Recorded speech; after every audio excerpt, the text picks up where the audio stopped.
Is going on? Welcome to the Only Football Podcast brought to you by Star 6 Media. I'm Kyle.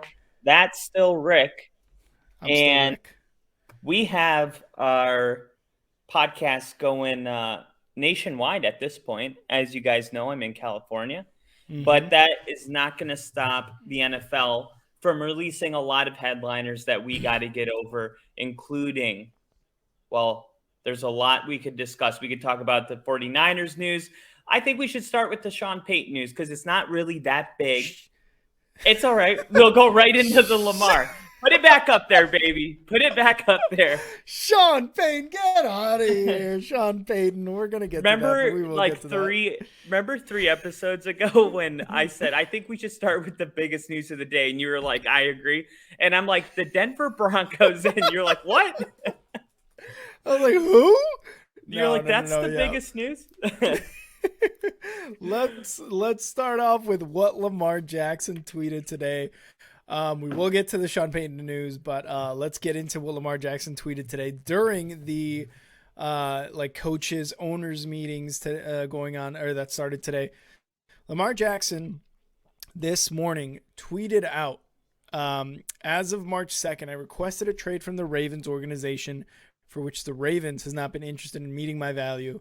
Any and everyone that has met me or been around me know I love the game of football, and my dream is to help a team win the Super Bowl. So Lamar Jackson requested a trade back in March. Obviously, the Ravens are kind of letting the market dictate what goes on with Lamar, but this news kind of emerging that he actually wants a trade, that he doesn't even care about, Baltimore, whether, giving him the non-exclusive tag, whatever. Like this kind of I feel like it just goes more into how much Lamar kind of dislikes the organization now. Yes. Um, Yes. so I mean it's they have until the 17th of July to reach a multi-year extension. And They won't. to this day, they since they give him the non-exclusive, there hasn't been any buzz. There's been no teams reaching out, no talks of teams even giving any offers, like anything like that. So what was your initial reaction to this, Kyle? I mean, honestly, if you've been following my feedback about Lamar Jackson since the offseason, I've said that this is a matter of when and not if. Like, Mm-hmm. it just got to that point where it can't be mended. And Mm-hmm. this happens in all kinds of relationships. And I think I even use that as an example. They are past the point of no return. And I mean, if you didn't know that, then you have to really reevaluate how big of a blow Lamar Jackson not playing in the playoffs was last year. Mm-hmm. Once he made that decision, like, because think about this: if he look at Patrick Mahomes and how injured he was during the playoffs, right? And I know I made jokes like, oh, he's kind of milking it for the press, that he's Yeah. like, oh, the hero, he wants his flu game.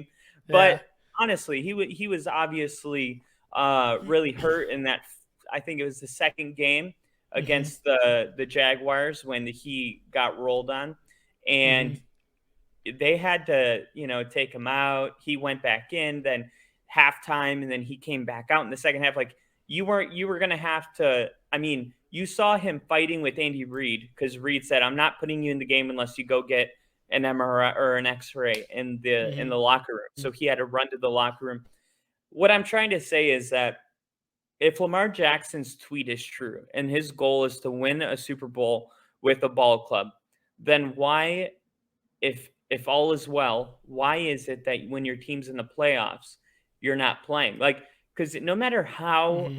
good or bad your team is, the NFL only allows so many teams to get in the playoffs. You got 7 teams in each conference, which means the Giants of 2007 can win the Super Bowl, right? Yeah. You can Yeah. win a wild card game, win the divisional Mm-hmm. game, and you're 3 games away if you accidentally made it into the playoffs from being in the Super Bowl. So if that's Mm-hmm. really like, I mean, think of it as a fan, right? It Mm-hmm. doesn't matter if you feel like your team is the best in the league. All you really want is a chance to be in the playoffs. And Lamar Jackson had that chance. He was in the playoffs, and Mm-hmm. he said, "I would rather not than he said it was about getting hurt. I think it was about not wanting that Super Bowl that he's bringing to be in Baltimore. I really believe that. I think he thought maybe he did have what it took to go out there, and you saw they almost beat the Bengals their first Yeah. game. So I think he really did believe, like, yeah, I could beat the the Yeah, the Bengals Bengals. and the Bills and then the Chiefs. I could do that. And I don't want to bring a Super Bowl to this team that I resent at this point. So I'm not surprised by it, but the fact that he doesn't have an agent kind of explains why this stuff is taking so long. Like, we are Mm-hmm. literally going into April, and he sends out a tweet that he requested a formal trade almost a month ago. Yeah. I mean, dude, that is some non-having agent shit right there, if I ever heard Yeah. it. Like, the day he made that formally known to the Ravens, Mm-hmm. that should have been all over the news. Like, that should have been like, we interrupt the PGA Tour for this breaking news. Lamar Jackson has requested a trade. Yeah. Formal MVP, unanimous NFL MVP. Only Tom Brady is the other player to do that. Has Mm-hmm. requested a trade out of Baltimore. No, we hear about this a month later on his Twitter feed. This is a joke, man. This is Yeah. literally turned into a joke. And somehow these two sides are still negotiating like a deal. Like, they are still in talks. Like, somehow, even after him requesting a trade, which again, like you said, should have been breaking news on March 2nd when it happened. It's been almost a month since that's happened. But they're still somehow negotiating to a multi-year deal. And even John Harbaugh is still very much believes that the Lamar will be with the Ravens. He was quoted as saying, "That's the guy I want to see be our quarterback. That's my guy. We made a decision to go with Lamar Jackson 5 years ago. Why? Because we love him. We love the way he plays. We love his mindset, his charisma, his style, everything about him we love." So you've got the coach backing him up, and in a sense, he's almost telling the front office, like, guys, I get we don't necessarily want to give someone who has missed a ton of games, important games at that too, right? A really long contract or a lot of guaranteed money, but this guy is really good. He even John Harbaugh said it. He said it's been a while since me and him have spoken. So it's getting. I feel like the more this is dragged out, just the rougher it's going to be between the two. And real quick, I'll hit the comments here. We got Bill in the chat. Bill, what's up, man? Cheers. We got Johnny Parlay saying Russell Wilson is better than Lamar. Oof, that's a take right there. And then I love it. Eric, yeah. Let's ride. Kyle loves it. Yeah. Eric's saying the Ravens are just disrespecting Lamar. He deserves better. I mean, but how can you say that? You don't even know what he's asking.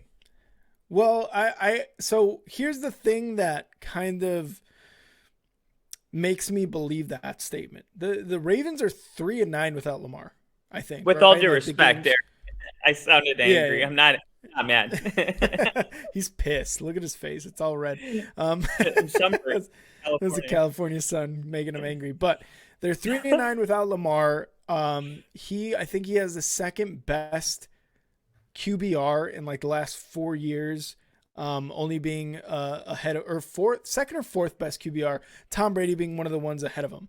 So we know that when this guy is on the team playing games, he is good. He was the unanimous MVP, like you said, and it is in a sense disrespectful, but also when you look at it from the Ravens side, like, this is a guy that's missed a lot of time, man. So we're letting the market dictate it.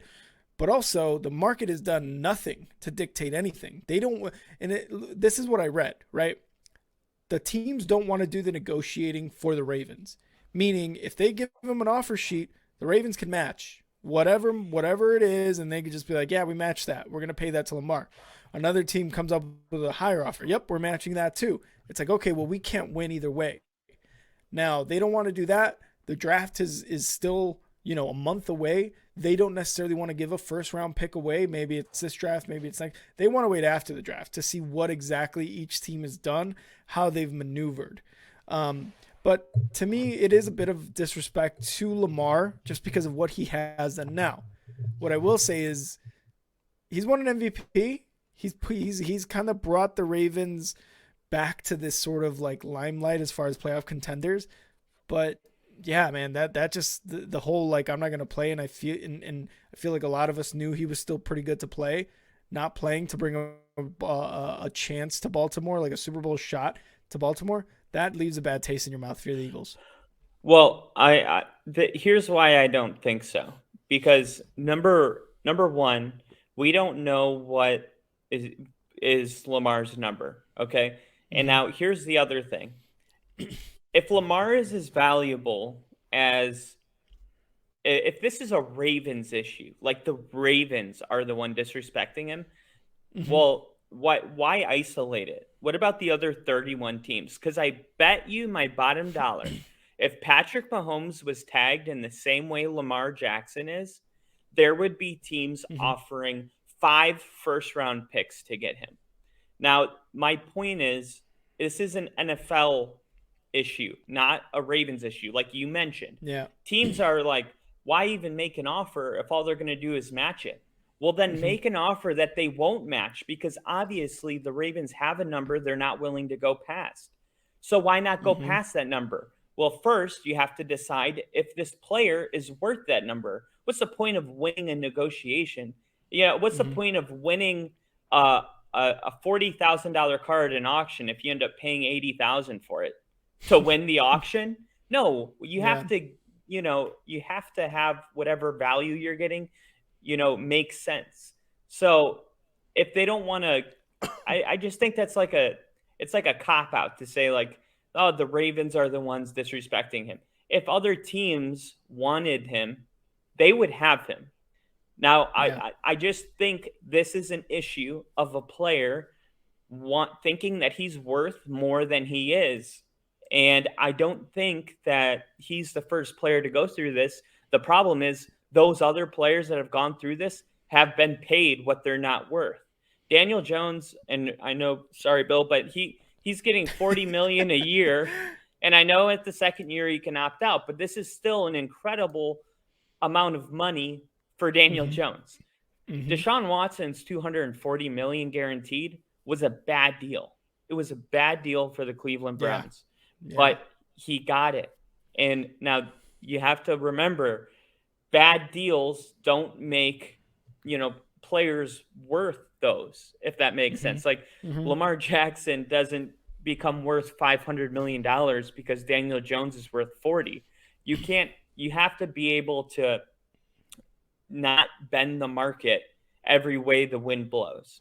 There has Yeah. to be some kind of um, common ground that we all come to an understanding. Because Lamar Jackson, here it is. Lamar Jackson's not Patrick Mahomes. He's not Josh Allen. He is a unanimous MVP that had his best season that year. And Mm-hmm. since that year, he hasn't been close to that, in my opinion. Yes, he's a football player that I would want on my team. And if you were going to say we'll trade Russell Wilson for Lamar Jackson because of the age and everything, I would do it right now. Mm-hmm. But not for, an absurd amount of money. I have a problem with Russell Wilson's contract. Yeah. I Yeah. just don't think that Lamar Jackson is is a destiny type quarterback or dynasty quarterback. He is not what Patrick Mahomes is to the Chiefs. Josh Allen, I worry about his longevity because of the way they're using him, but he's Mm-hmm. also not Josh Allen, what Josh Allen is to the Bills. He's not what Joe Burrow is to the Bengals. Mm-hmm. And it, I'm not going to change my mind about that because this is a guy that's won the same amount of playoff games as Tony Romo. I mean, you Yeah. have to at least the Ravens, who cares about personal accolades? He's a unanimous MVP. What Tom Brady did that he won the Super Bowl. That's Mm-hmm. what matters. When Aaron Rodgers went back-to-back MVP, he didn't win a playoff game. So who really cares at the end of the day? He's the best quarterback in the NFL Yep. that couldn't win the big game. Like Joe Burrow went to the Super Bowl. like, I don't care if you win it or not, but you have to at least represent your conference in the Super Bowl. You have to at least to be the one of 4 quarterbacks that exists that are going to be every year up for the Super Bowl. Like if Lamar Jackson got a blockbuster trade to the Colts, would you consider the Colts in the same way that you think of the Chiefs and the Bengals? And if the answer is no, then he doesn't get to be treated like that. I mean, it's just not everybody gets to be treated like Mahomes. Some players get to be treated like Lamar Jackson. And maybe I'm trying to think, there's a tier underneath what he wants, and he's not what he thinks he is. He's not a quarterback that's going to change, bring 3 Super Bowls in 7 years. It's not going to happen. But and it's tough because it's tough to say like what would happen. Like if he goes to the Colts, are they in the same conversation as the Chiefs? Is this like maybe? But has Lamar gotten those weapons in order to prove that he can take a team with minimal talent, right, or really good talent to the Super Bowl? Because Patrick Mahomes and the Chiefs, they had some really good players when they were winning all those AFC championships, going to Super Bowls. They've won 2 Super Bowls with some pretty damn good players, right? Like Travis Kelce. They had a good tight end. They had a good tight end. Tyreek Hill. The Ravens have one too. Yeah, they have Andrews. Yeah, you're right. And you've seen when they're playing together that their connection is just amazing. That they're scoring touchdowns. He's making moves with his legs. But I mean, I don't know, because Eric makes a really good, comment here. When you give him Nelson Aguilar, that's disrespect after disrespect. You're not giving him an option to win almost. Like you said, personal accolades go only so far. It's about what you do in the playoffs, how you maneuver that stuff, that really makes you a paid player like Mahomes. Mahomes has 4 receivers and 2 running backs that altogether don't even make $40 million in 1 year. Sky Moore, all of these guys, they're running back, Pacheco. You could say that these are like good players.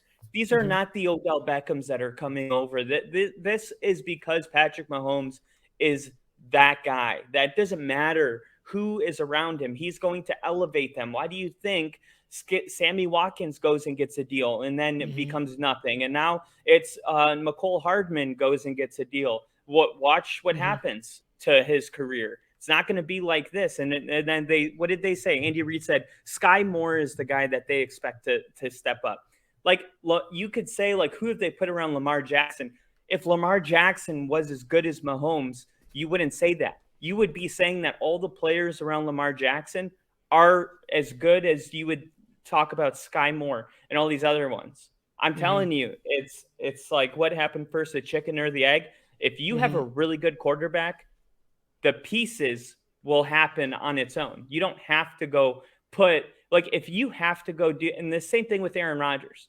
If you have to go get, these amazing players to put around you for it to work, then it says something about you as a quarterback. Tom Brady, he had years where he had Randy Moss and Wes Welker and Damian Adola and all these players, but at the same time, he also had years where the Patriots weren't known for going after these top wide receivers.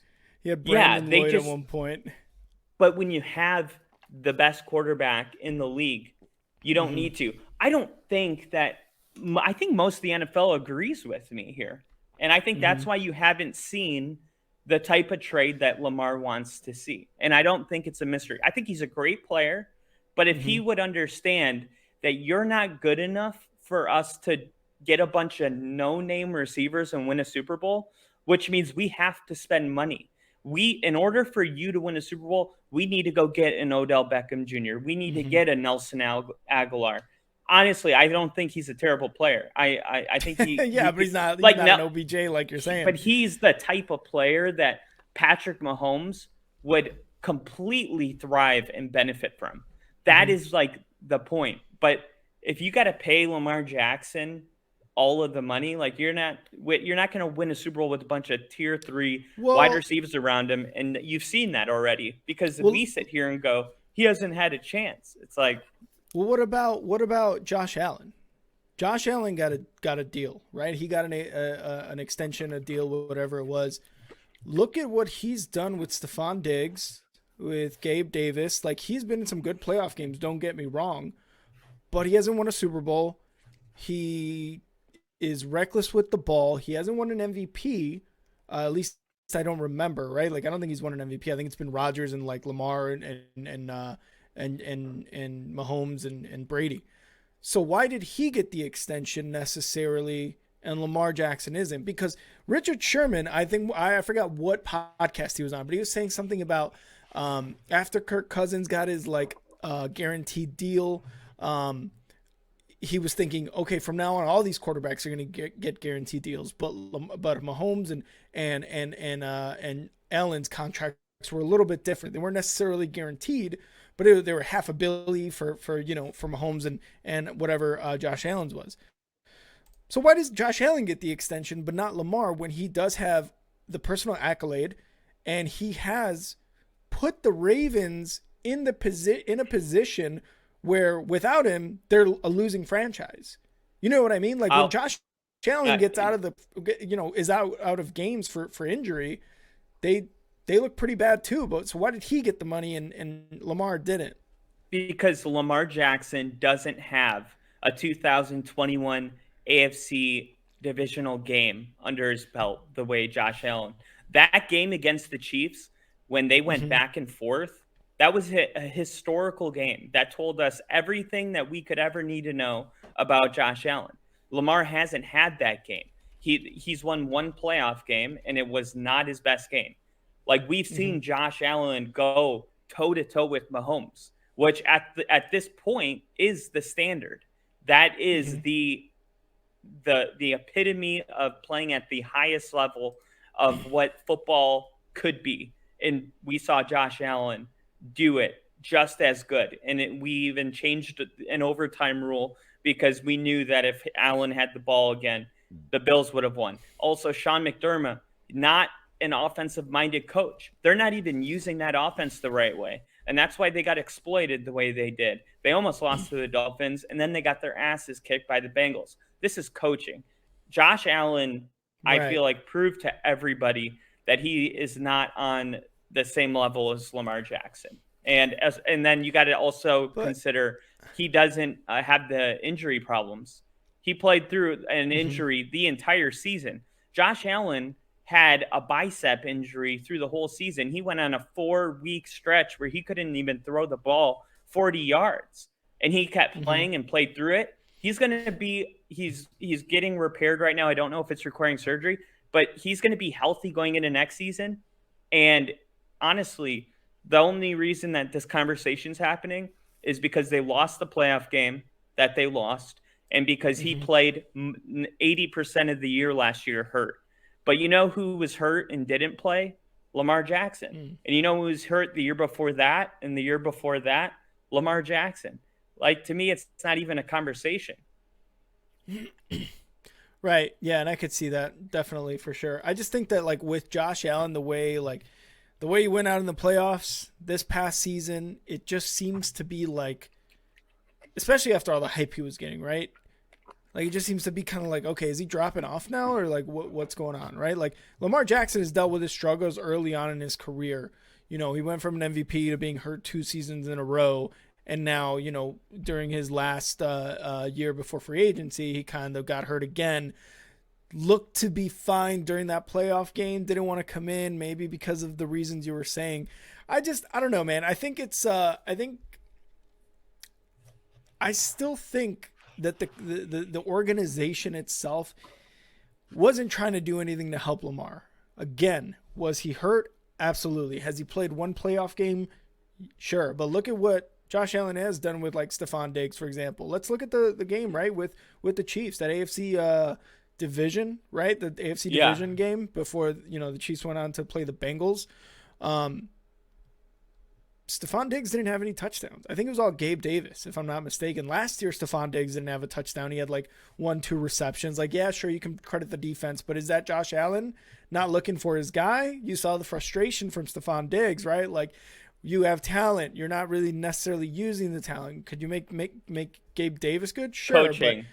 but sure, but he's the head coach is a defensive guy, and so is John Harbaugh. So I guess there's like similarities here, but the only thing that's different is the talent around Lamar. You mean Allen around Josh Allen? Josh Allen has better talent. Yeah, I get what you're saying, but here's the thing, and like we're not ESPN, we're not gonna argue for the sake of arguing, but I know I can get you to agree on this. When I said that Lamar Jackson could be traded for Justin Fields, you said no. That tells me everything that I need to know right there, because you have Justin Fields, who is, as well as he ran the football, second best season running the ball. He also still has not very good pocket awareness, and we've seen a lot of that last season. Why would you say no? I would rather stick with Fields than a guy that's a unanimous MVP? It's because you already feel like that. Even this, if you had to start a season for the next 10 years with one guy, at this point, I'm taking Jalen Hurts over Lamar Jackson. And Jalen Hurts is in his second year and took his team to the Super Bowl. Much better team, by the way. I understand that Eagles team is legit. But Hurts showed those leadership qualities that you want out of your quarterback. And I'm not saying Lamar Jackson doesn't have those. I'm just saying there's something different about that position, that when Justin Fields has it. And you just saw the Bears head coach, Eberflus, talk about this. I think it was this week or late last week.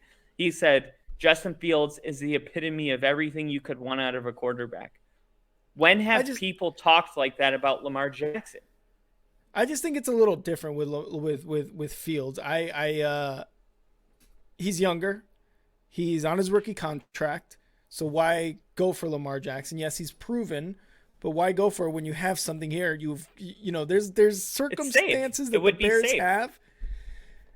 Sure, but we just got a first-round pick next year from the Panthers. That's also safe in a much better quarterback draft. One for one. No picks involved. Lamar Jackson for Justin Fields. Right, but we're talking about right now. It's difficult to argue that point right now with all the stuff that's already happened.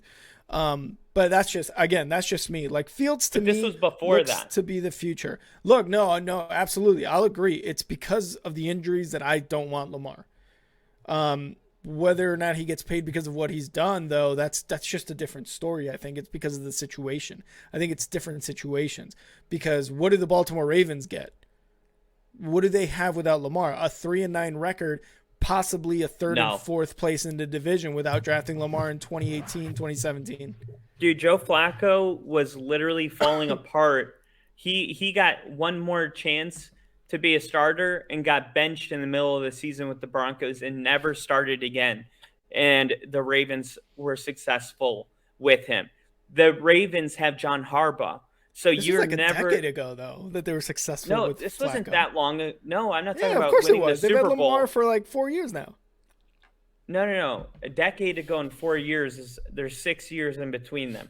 I'm saying that John Harbaugh is always he's like Mike Tomlin. He's one of the best coaches. I think nobody's been to the playoffs as much as him in the last 10 years. There's some stat like that. Honestly, it's just one of those things that it's like if Mike Tomlin finds success with Kenny Pickett, and Kenny Pickett we understand that Kenny Pickett is not elite, but he's the quarterback. It's like, you do have to think about that. Is it Mike Tomlin or is it Kenny Pickett? Is it John Harbaugh or is it Lamar? Obviously, the plays that Lamar makes are undoubtedly that's Lamar. But you can't just throw this coach thing to the side and say, this is a very important part of the conversation, is that John Harbaugh is not going to go 3-9 without Lamar Jackson. And you know how but he did, I could prove it. That's what I'm telling you. He did. not You with went a through whole it. not with the whole offseason and a training and a plan. And you saw that the Bengals, who almost beat the Chiefs to make it to the Super Bowl, they almost beat the Bengals with their backup quarterback. Yeah. You know, I Yeah. mean, John Harbaugh will be ready to go if Lamar wants to play somewhere else. I mean, I have no doubt about that. This isn't like, oh my God, it's like expecting Andy Reid to fall apart if Mahomes left. There's a couple coaches in Yeah. this league that aren't going to completely collapse. Belichick went to the playoffs, after Brady retired. I mean, these coaches, they're different. I'm telling you. Yeah. John Harbaugh is different. As far as where the hypothetical odds are that Lamar ends up, we have a couple here. Fox Bet has made some hypothetical odds. They think they have the Colts leading at plus 250, the Patriots surprisingly up next at plus 450, and then the Falcons at plus 650. Kyle, if you right now, where does Lamar start the season in 2023? Well, I think it's clear that Houston and Indianapolis, both and Carolina, it seems like, have all decided that they would rather draft an unknown quarterback than pay Lamar Jackson over $200 million, which is the number that the Ravens said they offered him. $200 million. I mean, you act like they're throwing him, 5 years, 90 mil. It's like they're offering him a good chunk of money. Most of these teams would rather have Bryce Young on a rookie contract and start getting other players than have a Lamar Jackson on your team, and now you can't afford anything. Like the teams that are bad enough to be picking 1, 2, and 3 overall aren't in a position to just get a quarterback. These are teams that need a lot of pieces, which means they need money, which means they need a quarterback on a rookie contract. And it puts Lamar in a weird predicament. The Ravens would have been probably best off just to pay them because it's going to be hard for these other teams to convince them that they should just put all their eggs in one basket. Don't worry about the injuries. Everything will be fine. Yeah. Good luck with that. Good luck selling that to anybody. Honestly, if the Aaron Rodgers thing fell through, the Jets, but even the Jets, you look at the Aaron Rodgers deal. I don't know how much money it was going to be. 2 years, $100 million. Lamar wants a commitment. He wants a lot more money than that. So you can't even say, well, they're going to give Aaron Rodgers a lot of money. Well, different amounts of money. Yeah. So there's just, I think it would have to be a team that feels like they're a piece away, like Denver was last year before they committed to Russ. There's just not that many. You have the Jets a piece away, hypothetically, and they've already decided they want Rodgers. So I don't even know a good fit at this point besides the Colts, because you could argue that after Carolina and Houston after a Carolina and Houston pick, you could make an argument that no, any team would be better off with Lamar Jackson than Anthony Richardson or Levi from Kentucky. But yeah, CJ Stroud and CJ Stroud and Bryce Young. Those are two quarterbacks that people would rather have for the price than an expensive Lamar Jackson. So it's either Indy or nothing. Yeah. I hate to make it seem so blunt, but unless Aaron Rodgers' deal completely falls out, like Indy's the only option right now. Yeah. Do you have another one that you can think of? No, and that's the thing. Like I think like those teams that are picking quarterback in those first 3-4 picks, like you said, like if Indy can make some room, because I think their cap isn't great. He's gonna end up on Indianapolis, or like you said, he's gonna have to either sit out the entire 2023 season. I don't know what the actual options are with him with the non-exclusive tag, whether he has to sign that or not. I don't know the specifics of it, but he's either going to go to Indianapolis and they're going to make some sort of cap room, Jinjo. I think you like that. I think you like to hear that. Oh Or yeah, he's Indy gonna would. have to, yeah, or he's gonna have to like either sign the deal, the non-exclusive tag, or not play 2023, retire in a sense. I don't know. But my money, I would say the Colts, and then I would say the Ravens. Even though I think the last episode or the episode before last week, I said he will not play on the Ravens. He will not be on the Ravens, something like that. Yeah. So, And remember too, and then we'll move on. But remember mm-hmm. last week I said that why don't the Texans just trade their first to for Lamar, and then the Ravens get to draft Bryce Young or Yeah, C.J. Stroud.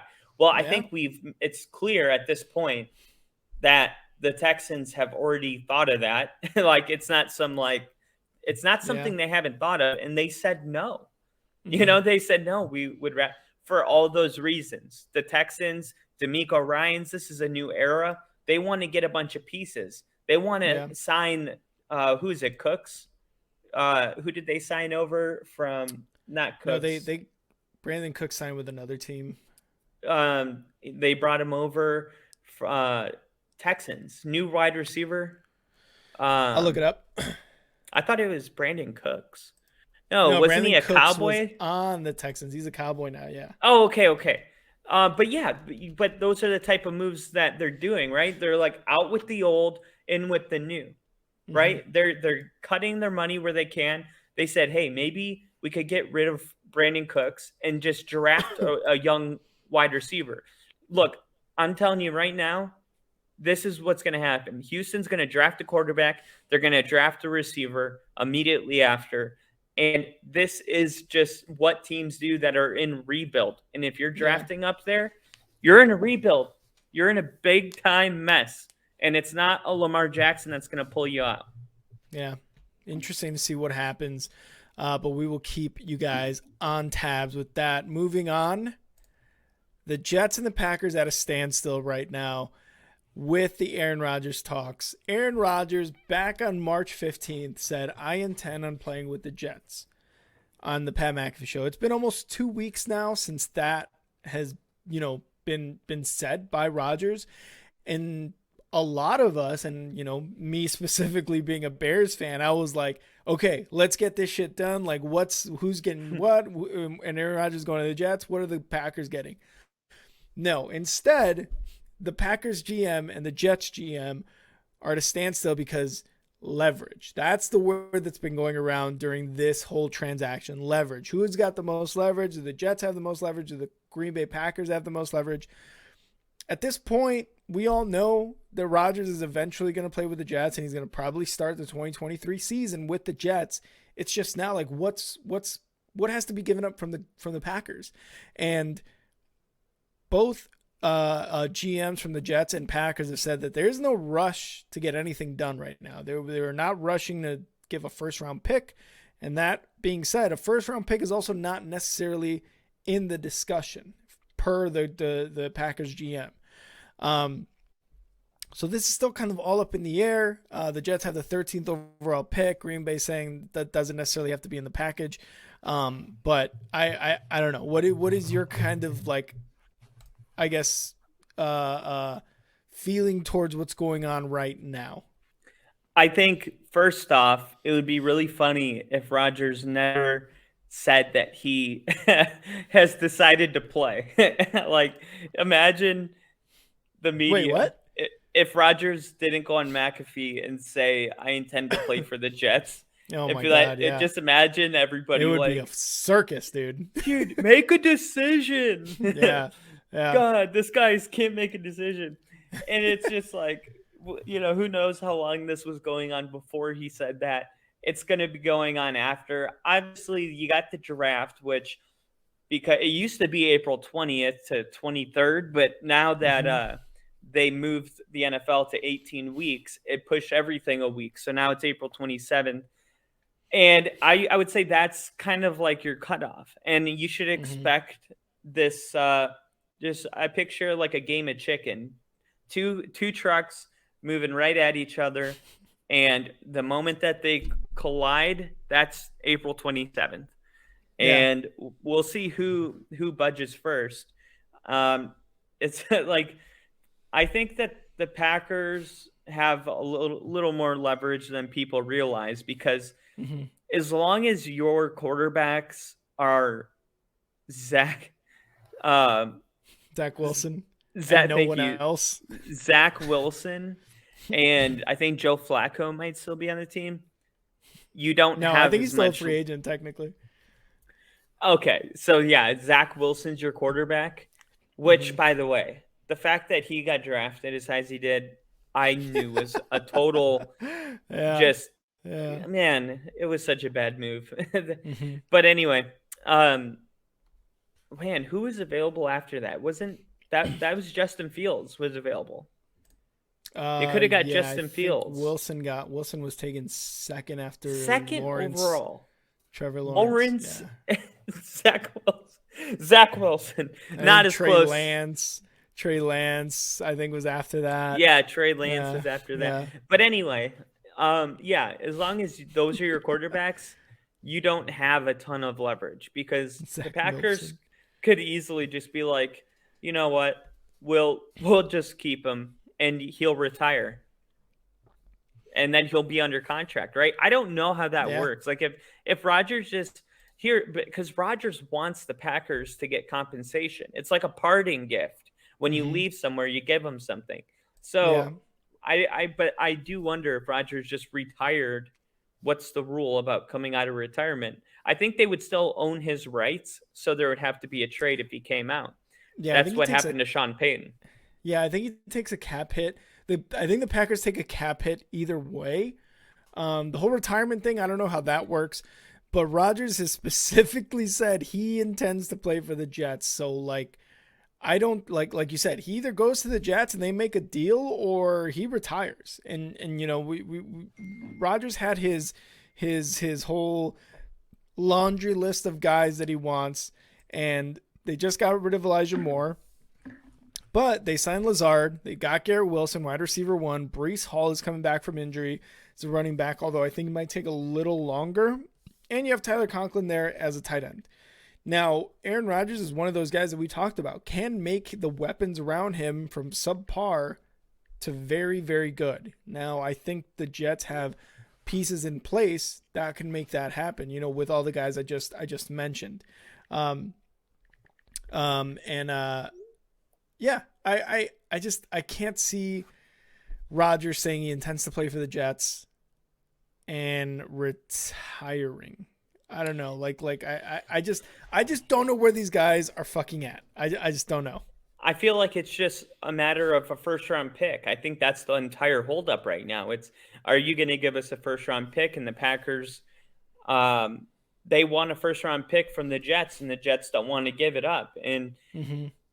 I mean, I just don't see how if the Packers have already decided to go on to Jordan Love and they're not paying Jordan Love, then I mean, look, they could afford to have them both on the team last year. They can afford to have both on the team this year.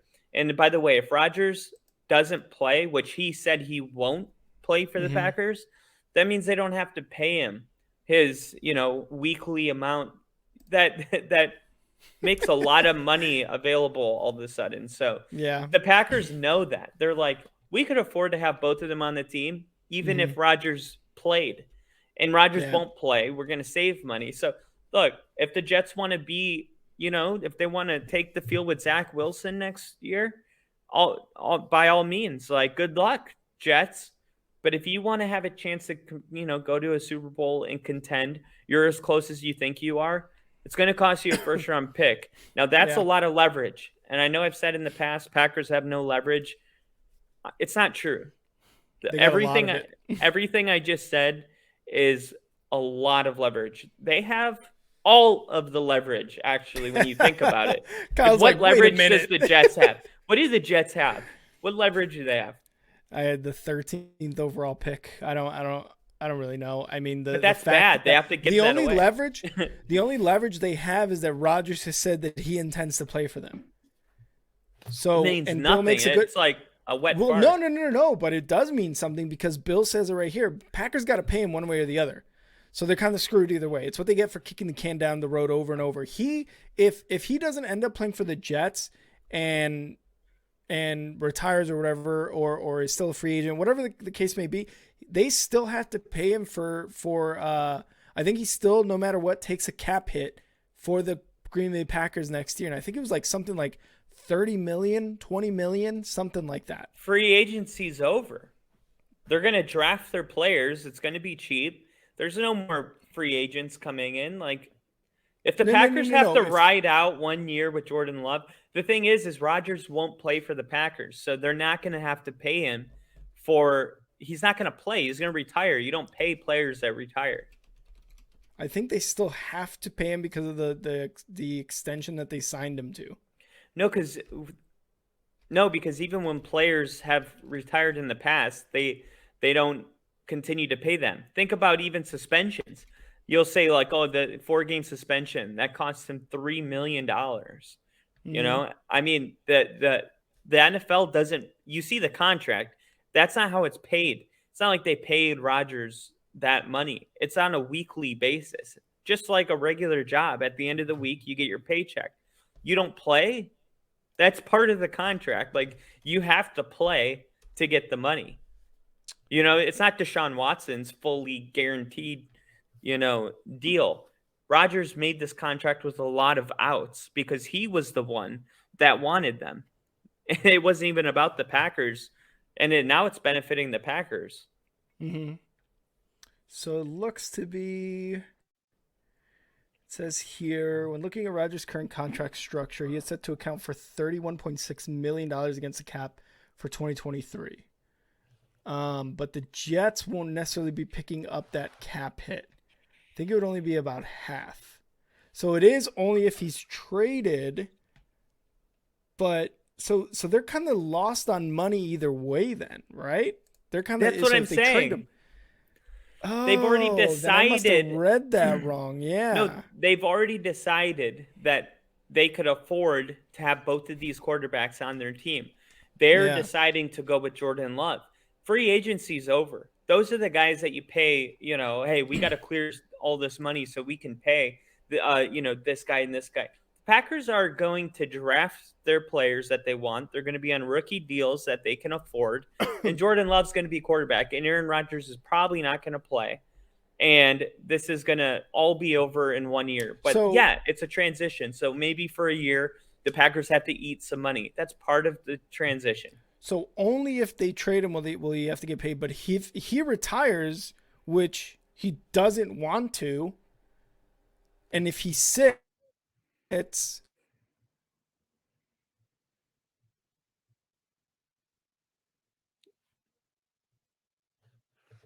so sorry if I went blank there.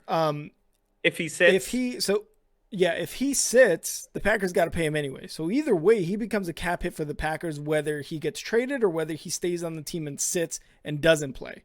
The only way the Packers get out of this is if he retires and he's like, yeah, I'm done. But he doesn't want to retire. I guess that's kind of where I was confused, but I don't know. We're still kind of just up in the air. Yeah, and it's a lot of semantics. And that's why if the Packers really were as effed as the world's making them out to be, this trade would have been done a long time ago. The fact of the matter is the Packers are very comfortable with the situation, and it's up to the Jets to decide what Rodgers is worth. And at this point, I have to believe it's multiple first-round picks. Like, why? If it's just one first-round pick, to me, this doesn't make much sense. Like, what's one player you could draft at your pick, 13, that would influence this team as much as Aaron Rodgers? A left tackle? Get out of here. What are you talking about? But the GM for the Green Bay Packers has said that's not necessarily the case anymore. They're not looking for a first-round pick. Bill's saying here, like, give them 2 seconds and just be done with it, right? Because let's be real, second, third, fourth, fifth round players make an impact. They can make an immediate impact. So just imagine the Packers get 2 second rounds. Yeah, it is. I mean, that's just a talent, I feel like though, I don't trust that information. I feel like if a second round pick, I think 2 seconds is a lot different than 1 first. I would probably rather give 1 first than 2 seconds.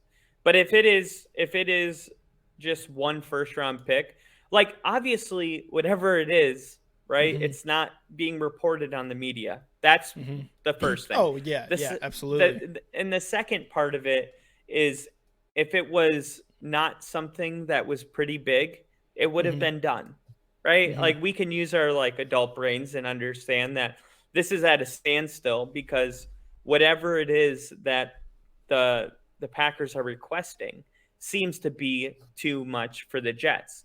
Now, if it was anything less than one first round pick, it wouldn't make any sense because like I said, the Jets can't draft a player in the first round that would make the type of impact Aaron Rodgers would make on that team. 13?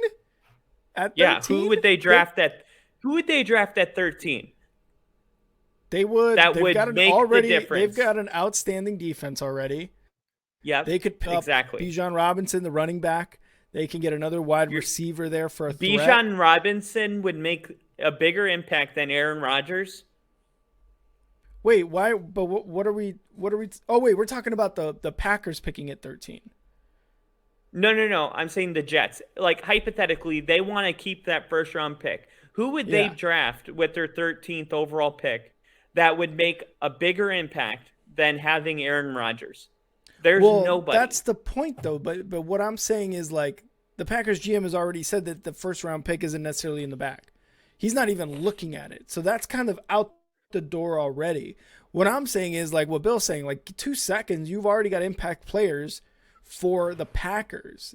Who can the Packers pick at 13? They could pick up a running back, a wide receiver, someone on defense to bolster that defense. That can be a 13th pick, a 13th overall pick for a Packers team that, is in a sense rebuilding. I think that would make a huge difference for the Packers. It's huge. I'm saying if the Jets are the ones that are, we don't know who's being greedy. That's the truth. Yeah. Like if for all we know, right, the Jets are the ones that are not willing to give the Packers what the Packers want, but we don't really know who's being greedy in this conversation. All we can do is assume. But that's kind of what my bottom line is like if it is the Jets that are being greedy, this is a great opportunity for you to be relevant again. And you haven't been that in a long time. So I feel like the Packers also know that though. And they may be asking for, like, I don't trust that. You said the GM said the first round's not in the bag. I would love to just call BS on that. This is one of those stories that you hear about, and then after the trade's done, you see the Jets gave him 2 first-round picks. He said, I said there wasn't 1 first-round pick in the bag. I never said there wasn't 2. Like, GMs keep their cards close to the chest. There's no way they're going to leak that stuff ever. And Steve's already saying he knows who's going to be greedy, and that's Jordan Love. Packers I got to roll really quick. Yeah. We'll see you later. I'm coming right back. We'll see you in a bit. Yep. Steve's saying Packers and Jets agree on a deal and send Rodgers with his bags packed. Jordan Love then announces right after the draft is over that he's going to hold out for a new contract for the 2023 season. That would be hilarious. That would be funny. Jordan Love, brand new, coming into to lead this organization now. He's like, give me my money, bro. You ain't got nobody else. That would be very, very hilarious. And Bill saying Paris Johnson, offensive tackle from Ohio State. That would also be a good option for the Jets at 13. And like you said, they do have holes at the O-line. They want to protect whatever quarterback they have. So why not get an offensive tackle, right? But Kyle has to leave for a little bit. He will be back. In the meantime, though, let's show you guys a quick little promo for one of Star 6 Media's shows, rebranded just now, the main event. So let's check out the promo for the main event. What's going on, everybody, and welcome to the main event of the evening. Alongside my brother from the same mother, Enrique Contreras, I'm Jose Contreras, and we are here to bring you guys all the latest and greatest topics in combat sports. That's right, Jose. We're going to talk WWE, AEW, UFC, boxing, all of mixed martial arts. We'll even get into the backstage stuff, all the controversy. Just make sure you tune in every Tuesday at 9 p.m. And like I said, we'll be here, guys, next week. Rick, we'll see you later. All right, guys, go check out the main event, another one of our shows here on Star 6 Media. Want to just acknowledge the chat real quick. Bill, Steve, we had John in here, we had Eric in here, Jinja, all you guys, thanks for coming in and, just talking to Kyle and I. Kyle will be back in a bit, but thanks for talking with us. Okay, let's move on to the next subject. 49ers GM John Lynch is confident in Purdy, thinking that he has earned the right. So this is a direct quote from John Lynch. I think Brock has earned the right with the way he played that he's probably the leader in the clubhouse. If we were to line up, he'd probably take the first snap. Now we look back at Brock Purdy and what he did. It was very impressive. Kyle loved him. Kyle loved the story. Mr. Irrelevant, a guy who was picked absolutely last and came into the season for a hurt Jimmy G, and had one of the best, 8-game stretches that you really wouldn't have expected this from a rookie, right? But he completed 67% of his passes for a little over 1,300 yards, 13 touchdowns, 4 interceptions, passer rating of 107.3. He went 5-0 in the regular season, and then he won 2 playoff games. Obviously lost the NFC Championship after suffering that gruesome elbow injury. That was kind of rough. So a good season for Brock Purdy overall. And when you got the GM, a guy like John Lynch, a hard-hitting safety in the league when he was playing, behind you saying that you would take the first snap and you were a leader in the clubhouse, that's just got to make you feel better. Kind of the bad stuff is he delayed his surgery for his elbow, which from what I read was something that usually happens to baseball players, not in the sense that it happened to Brock Purdy, but it does happen to baseball players. I think it was UCL, if I'm not mistaken. But he delayed the surgery to get, for that injury. And that is supposed to be about 6 months long. The thing is, they were, talking about this is going to be a quarterback competition. And I think that's what Kyle was going to talk about too. So it's going to be between him and Trey Lance.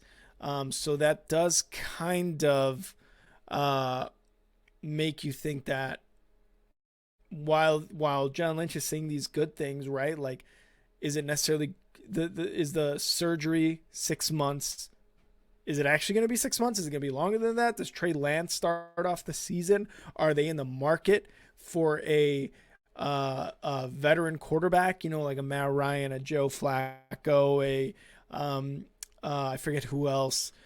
Steve, I think you asked about Andy Dalton. I think he signed with the Panthers, just to kind of get back to you on that one. But yeah, one of those guys, maybe a veteran quarterback, right, to kind of keep them afloat at the beginning of the season while either Trey Lance or Brock Purdy gets back. But Steve saying you must be new, Bill. We talk bad about Kyle even when he's here.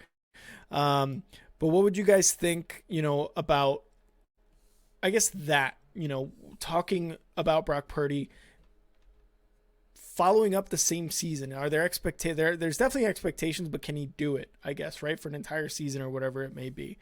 Let me hit the chat here. Steve saying right on, it's the right decision. No disrespect to Lance, but he showed a better passing ability than Lance has in all of his starts. I would agree with that, especially those first 2 games of last season. I would for sure agree with that. Bill is saying, love Purdy. Hope he does great and DJ beats him in the conference championship. Oh, Bill. Oh, so they don't think Lance will be ready in time for the season. See, I thought it was the other way around with Brock Purdy. I thought that was the one guy who was not going to be ready for the season. And then Steve saying Lance will not be ready. They will start the vet they just signed. Let me double check here who it was that the 49ers did just sign, because it does. I'm pretty sure they did sign somebody. Let's see here.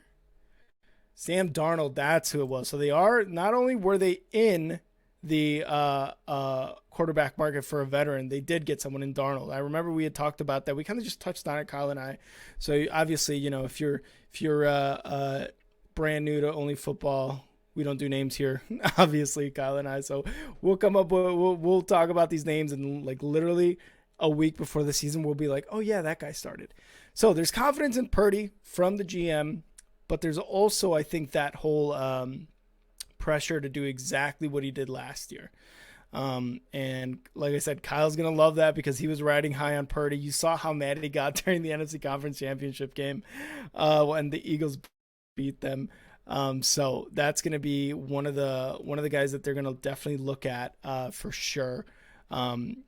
Coming up, during training camp, how his surgery is going to be, like how will his throwing motion be? Will he lose some of that? It was a great story last season, towards the end of the season into the postseason. Hopefully it continues into this 2023 NFL season. Bill saying can't comment on how well Purdy does until I know who they're keeping around him.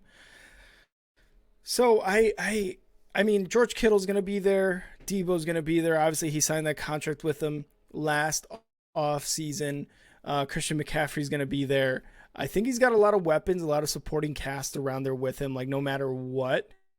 But again, Darnold's probably going to take the reins depending on who does come back healthiest, whether they think Brock Purdy can throw, whether Lance, is back week 3 or week 4 and they have to give him a shot, or they will give him a shot, whatever the case may be. I think Sam Darnold can do something similar to what Jimmy G did and a lot of these other quarterbacks have been doing in a Kyle Shanahan system.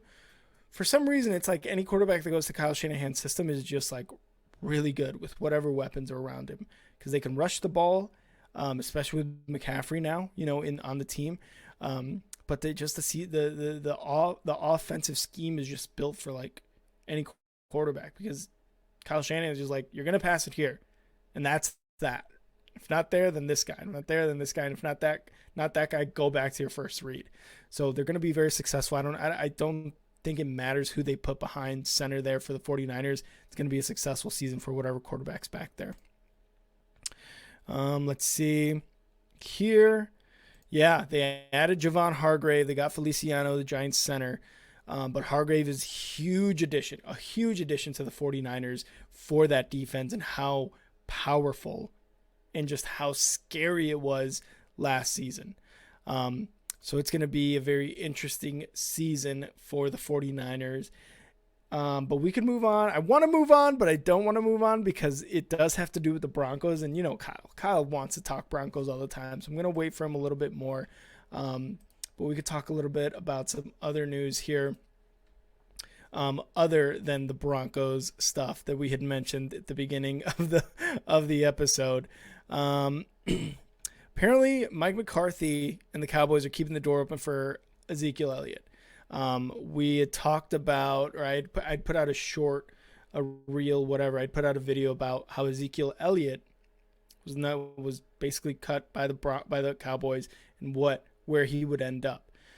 They're keeping the door open somehow, but after signing Pollard, I have a hard time thinking that door is going to be open for long.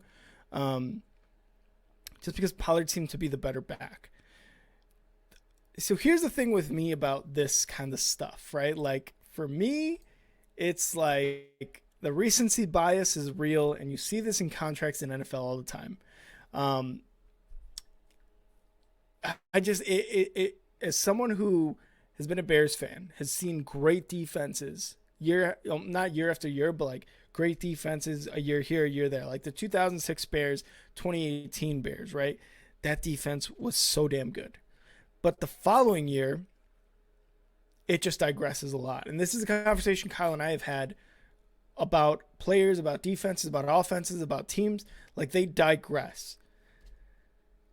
Pollard to me is interesting because he was able to explode in the amount of times that he touched the ball. It was quite significant, especially with Ezekiel Elliott. But we had already established that Ezekiel Elliott has just kept getting worse year after year.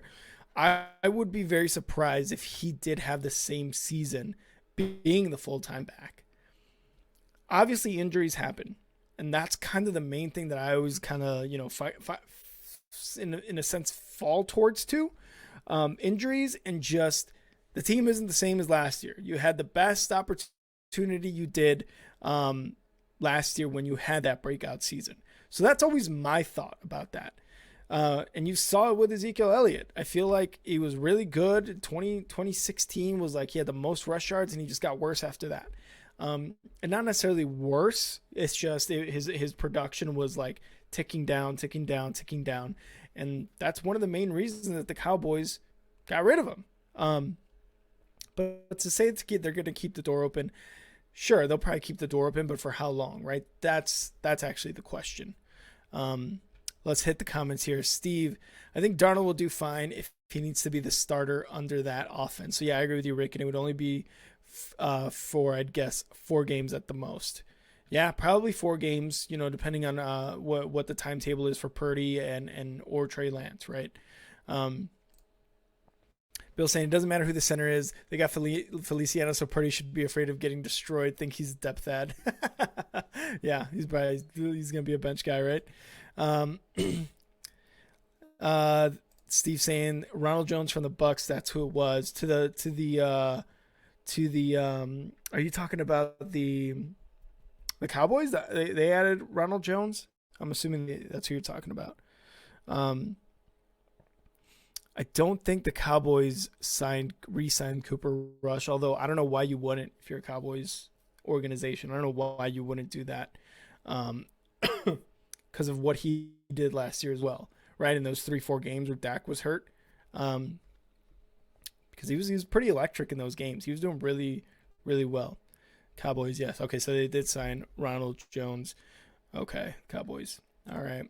So we got that one off. Let's kind of do a couple more here before Kyle gets back, and if I see him get back, we'll just move on straight to the Denver Broncos stuff. One more thing. Okay. So the head coach for the Lions, Dan Campbell, he's saying Jared Goff is the guy in Detroit. And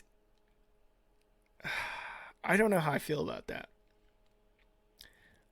Goff is 29 years old, right? And not age discriminating because I'm going to be 32 soon. So definitely a lot older than Goff in football years, for sure. I can't even remember the last time I threw a football. I just have an issue with the Lions being the surprise team that they were last year, kind of just sticking with Goff and not trying at least to get at least attempt at a new quarterback. Obviously, we saw what Goff was able to do last season. He was pretty damn good quarterback under the Rams when he was the quarterback for the Rams. He got to a Super Bowl, right? Like that's pretty damn remarkable, right? Like I wish the Bears could get to a Super Bowl.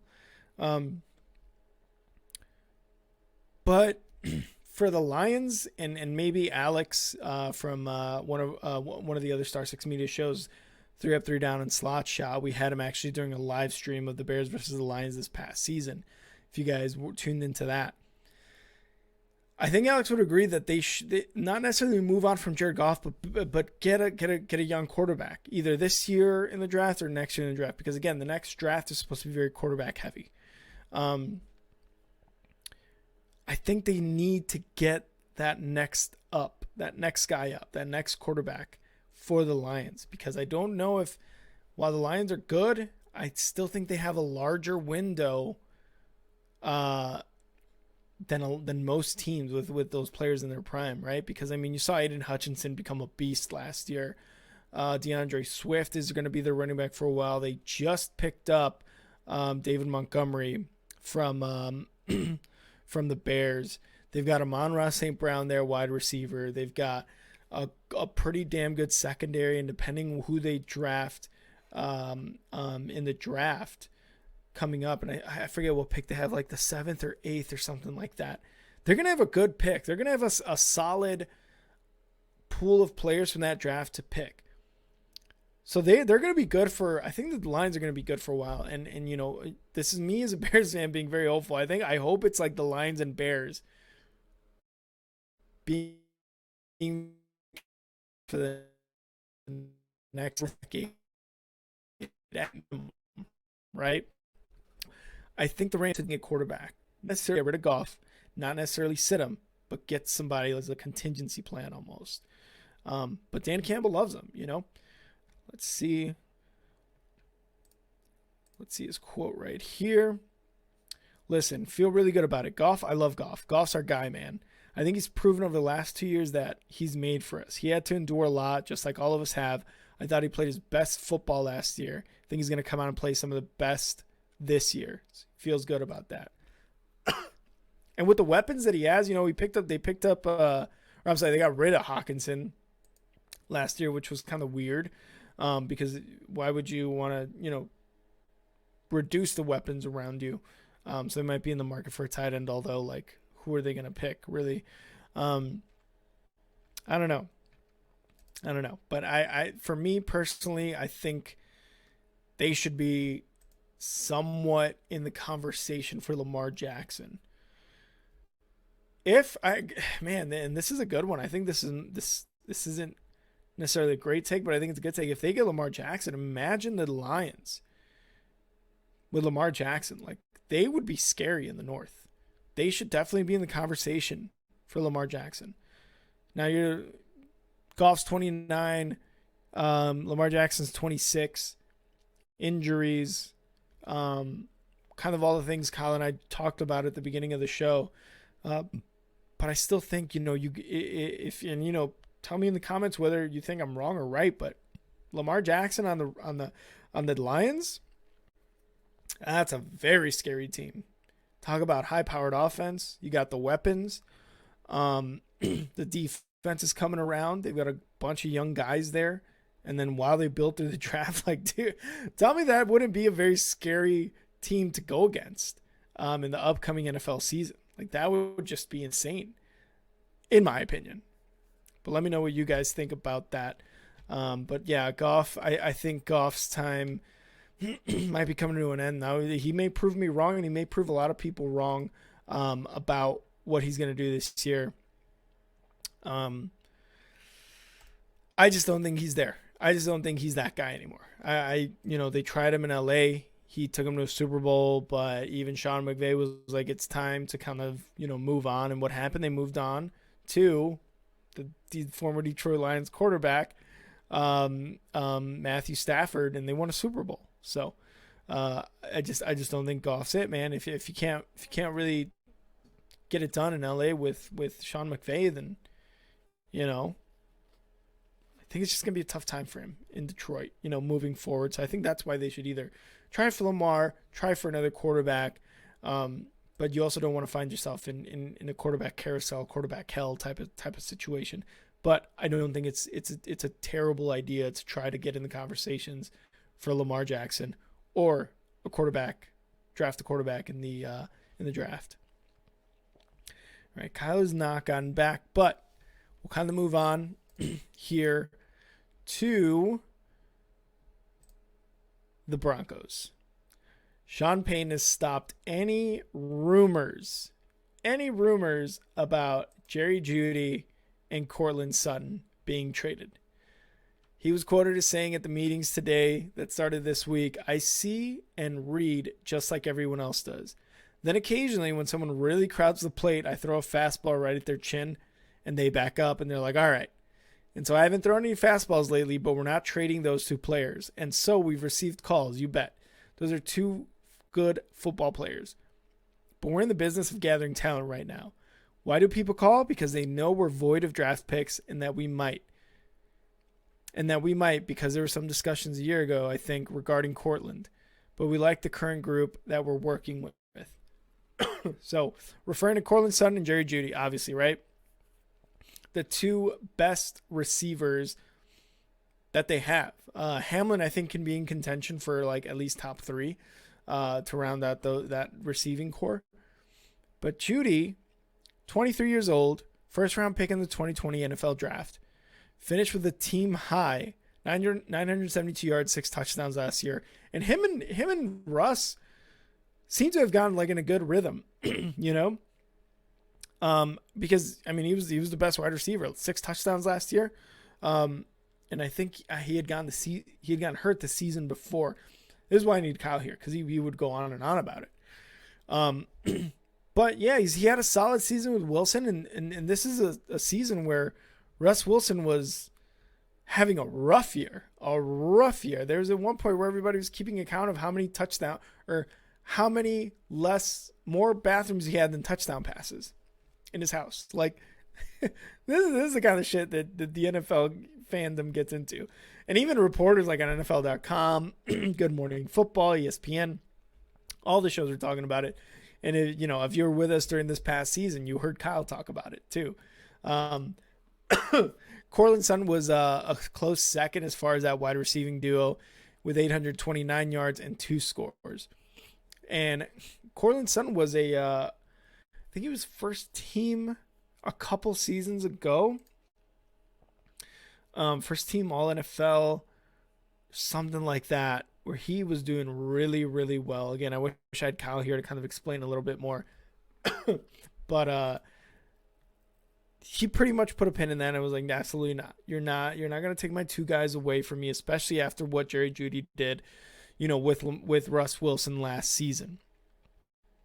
And to be honest, if I'm the Broncos as well, like, why would you put Russ in now an even worse situation by taking 2 really good weapons away from him, right? Because we saw the season he had last year. We saw the struggles with Nathaniel Hackett.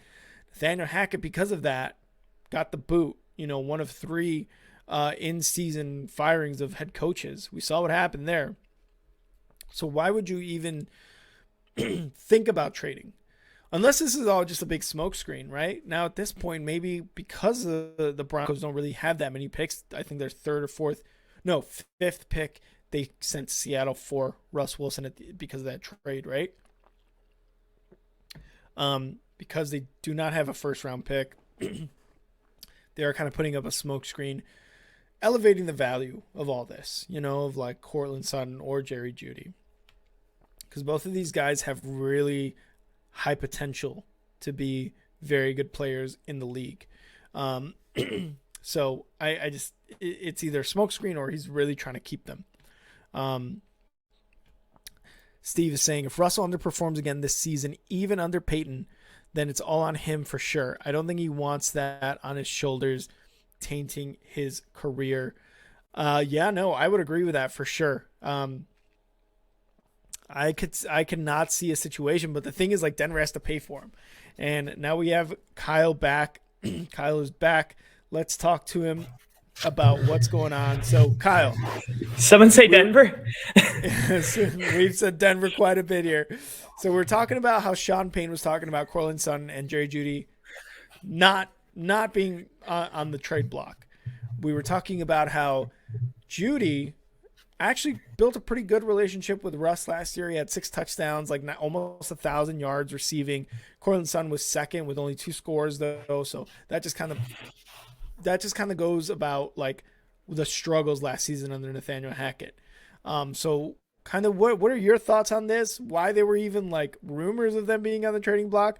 And do you like that Sean Payton was like absolutely not to either of those? Well, I'm very, very read in on the situation. I know the entire timeline.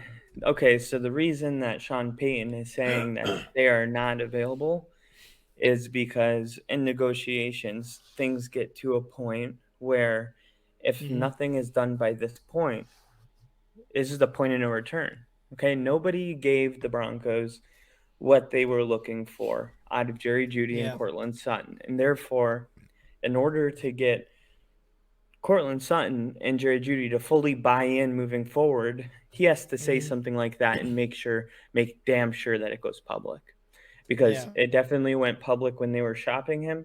Sean Payton had to make sure it went public when they weren't. But yeah, I mean, Jerry Jeudy was being shopped.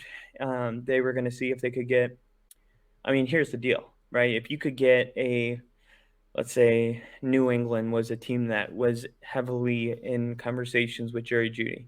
They were picking 13th overall, I believe. So if the Patriots were willing to give Denver number 13 for Jerry Jeudy, it would have been done. Because Denver could have just drafted a wide receiver with number 13 and restarted the clock essentially. And yeah, I mean, look, great coaches, this is what they do. Like, there's a thing Sean Payton said that really stood out was that they're athletes and they're football players. Denver has a lot of athletes. Sean Payton is trying to bring football players to the team because not all athletes are football players. Like Cortland Sutton is an insane athlete. KJ Hamler was the fastest player in the draft like 2 years ago.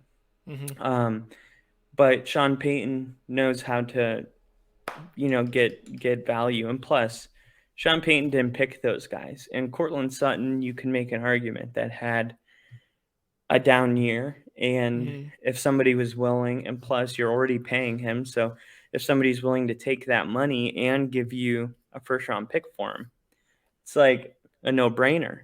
Now it sucks, as a fan to see, these players go. But honestly, if you can't get a first round pick, there's no point in trading either of them. They couldn't. So they're just going to roll with them. Like if you're not going to get a first round pick, you still have two very good receivers. But it's kind of like if you have, two houses or three houses and you're looking at the market to see if you could potentially sell two of them for a greater value than you paid for them. It doesn't mean you don't like those houses. And if somebody's willing to just give you exactly what you paid for it, you're like, no, I'll just keep it and see what the market does moving forward. I guess though, because like Sean Payton was like, hey, why take away weapons in this sense? Because they were the 1-2 last year with Russ Wilson in a very down year for that offense. So whether or not you get a first rounder, is that not in a way kind of going backwards though? Like I feel like Tim Patrick wasn't healthy last year, and he's really our best receiver. Yeah, he wasn't healthy, and KJ Hamler wasn't healthy, and now he got hurt again out of the building. I don't know if you saw this, but this guy has been hurt every year, and now he's getting some sort of shoulder or pectoral surgery because he got hurt training off of the Broncos clock. So Denver's definitely going to be like KJ Hamler was a second round pick and he was drafted right after Judy. He's done. So it's not necessarily that they're moving backwards, but part of, I guess, turning a franchise around is taking the most valuable assets that are expendable and shopping those. And there's a fine line between expendable and super valuable. And where they meet is in the Cortland Sutton, Jerry Jeudy range. And it's just part of being a good coach is seeing have you ever played Madden in career mode? You just see, you make a ridiculous trade and just see like what they would say. I mean, that's all he's doing. And he's playing with house money because if nobody wants it, like he wants to obviously keep these players because as you mentioned, they're super valuable. So then what would be like, let's say you are like the opportunity does present itself for a first rounder. Patriots are 14, Lions have number 6. There's a lot of guys in here who could maybe use a really good wide receiver 1. Is it a first rounder in general? Like, will you take number 31, the 31st pick for him, or? No, it was, I mean, first round picks are like valued very different. And I would say Jerry Jeudy was picked around 12, I'm pretty sure. 12 to 15. I think 13 maybe to be exact. I could look it up really quick, but Bill, go ahead and look that up for us really quick. I'm just kidding. Hey Bill, could you bring that up? Just hire but him I think on I think he was picked at 13. So I mean that's the whole thing. Like, can you get the exact pick or better back after 2 years of service? Especially, Bill. and also, what did he say? No, I'm on it. So, but think about it. If you can get 2 years of service from somebody, and literally get exactly what you Mm-hmm. paid for them back to you, Mm-hmm. then that player became free. Now you got to remember, and you don't have a first round pick this year. So that is another Yeah. thing that you Yeah. have to keep in mind. Denver wants a first round pick, and that's why they put these, feelers out there in the first place. Yeah. Bill said 2020 round 1, number 15. So there you go. Yeah. You get Patriots at 14. They want a number 1 wide receiver, maybe. That's a good value. But all right. That was basically all the news we had for you guys today. Kyle, did you have anything Bill. else? Yeah, thank you, Bill. Thank you. I fucking love you. Do you have anything else before we kind of wrap it up here? Where do you think DeAndre Hopkins is going? Oof, that's a good one. I don't know, man. I don't really know, like, who's in the market for wide receiver. Like, Here's what like I the think. money he would command. I think he's probably. I think he stays in Arizona. I think the Packers get the trade done with Aaron Rodgers, and they use that money to get Odell and DeAndre Hopkins. That would be insane. Dude, That that would would be be like insane. And Rodgers couldn't even get Odell? mad. You think you'd get both of those guys? I just think it would be awesome. Because think about it. It's like Christian money Watson, that you though, is there? get Hopkins and Odell. And I mean that then we're talking, you know what I mean? Because Yeah. to the Packers, it's kind of like you have a really expensive car payment, but then one day the car's paid off, but you're not used to having that extra money, so you buy DeAndre Hopkins and Odell.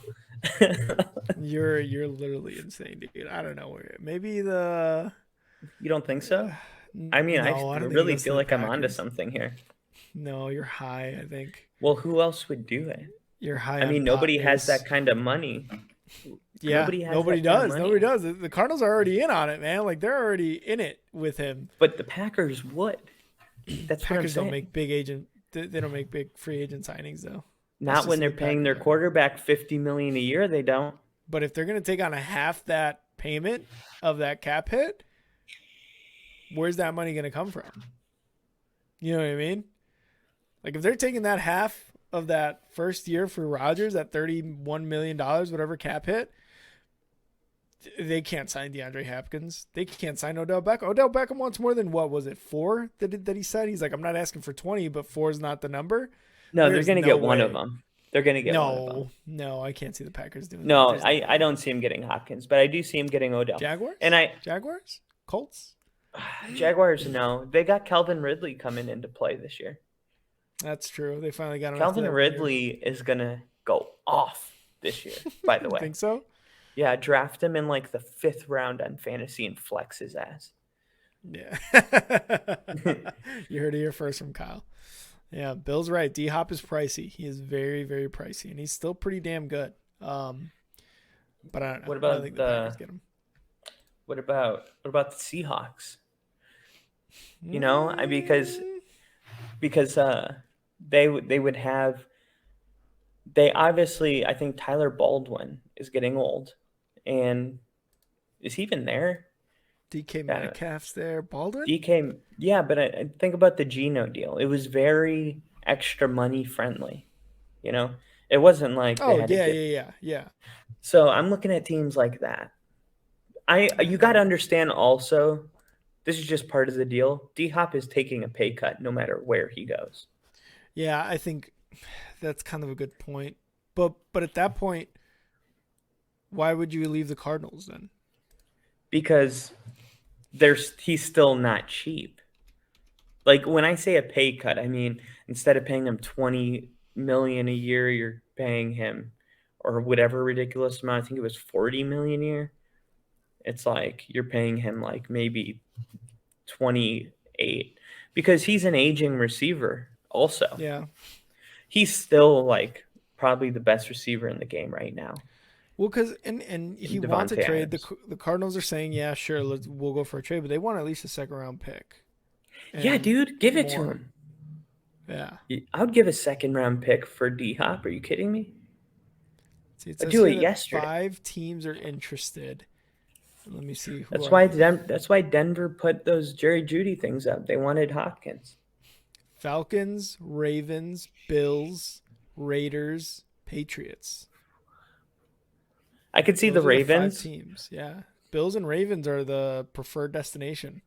I could see the irony in it too, because like Rodgers and the Ravens, Rodgers and Lamar are like, sure, you bring in D Hop once I'm not there.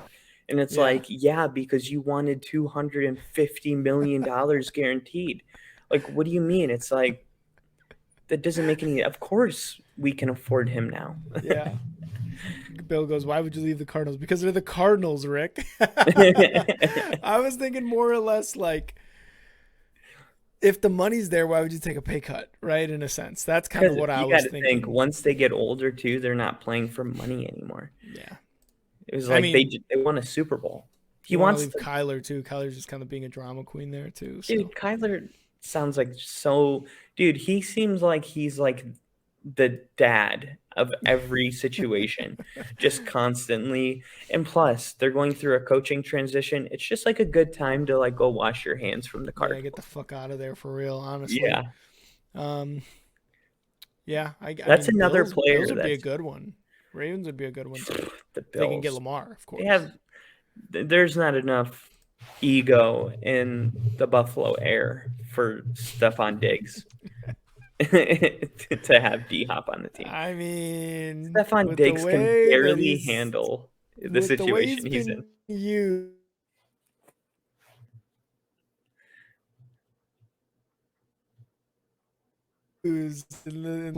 you catch what I said? No, what'd you say? I said with the way he's been used or lack thereof use, with the Bills, the last 2 playoffs they've been in, it's kind of reasonable to expect that Stephon Diggs is kind of mad there in Buffalo. But yeah, I don't know. We'll see. I don't know. I'd like to see. What is this? DeAndre Hopkins to the Bill would be interesting. Stephon Diggs' side, you're on Lamar's side. What is this? What do you mean? Stephon Diggs is a great wide receiver. No, I know he's great. It's just like you're really like you came in with some attitude today. You gotta keep it hot. You gotta keep it interesting. Everybody watching. I was thinking, like, how many Super Bowls did Michael Vick win? 0. Lamar Jackson reminds me of Michael Vick. Talent is there? Well, who did Mike Vick have around him though? Who's that one tight end? Deshaun Jackson? No, Gonzalez, right? In Philly. Oh, Tony Gonzalez? He's the greatest tight end ever. He's a longtime Chief. Tony Gonzalez, I'm telling you, he was a Chief for like 13 years. I know. I think it was Anthony Gonzalez, technically. Michael Jenkins, Adam Jennings, that was 2006. Never mind. But that's what I'm saying. Like, you keep saying, who did he have around him? That quarterbacks make the receivers have a name. There's only a few wide receivers that make a name for themselves, regardless of their quarterback. Odell Beckham did it, but he had Eli Manning. Like, dude, think about this question. Like, what's the best receiver in the NFL to not have a good quarterback? The best receiver in the NFL to not have a good quarterback? Yeah. Name the top 10 receivers in the NFL right now. Top 10 receivers: Justin Jefferson, A.J. Brown, Stephon Diggs, Devontae Adams. Maybe DeAndre Hopkins, put him in there. I would put him in there. Of course. Yeah, top 10. Christian Tyreek Kirk. Hill. Christian Kirk is not a top 10. I know. I was like, there's no way you're being serious right now. Tyreek Hill. Jalen Waddle I'd put up there. Nelson Aguilar. Oh my God. DJ Moore. Chris Olave could be in the conversation at the end of the year. Chris Olave and Garrett Wilson, I think they're outside of the top 10 right now. I don't think they're top 10. But like DJ Moore, who did he have last year? You know what I mean? He had Baker Mayfield, His numbers Darnold, suck. I had him on my fantasy team. I had to bench him every week. yeah, but even before that, he still had Darnold there. The year before, when he's getting 1,000 yard years, he didn't really have a quarterback. Terry That was thrown to McLaurin him. too. Terry McLaurin is up there. Yeah, he So got paid. yeah, Terry McLaurin, DJ Moore. There are a few receivers that make a name for themselves. When you think Yeah. of all-time great receivers, it's like Jerry Rice, Joe Montana. You know, Tyreek Yeah. Hill had Patrick Mahomes, and you know, even with Tua, he's done pretty well. But for the most part, a lot of these like Eric Decker, Demarius Thomas, Amendola, Wes Walker, these like Hall of Fame fringe wide receivers, it's a quarterback, man. I'm telling you, it's like it's almost not an excuse because if you're in the NFL, you're not a bad wide receiver. You made it to the NFL. And if you were drafted like in the NFL draft, you're like 1% of 1% of 1% to be drafted.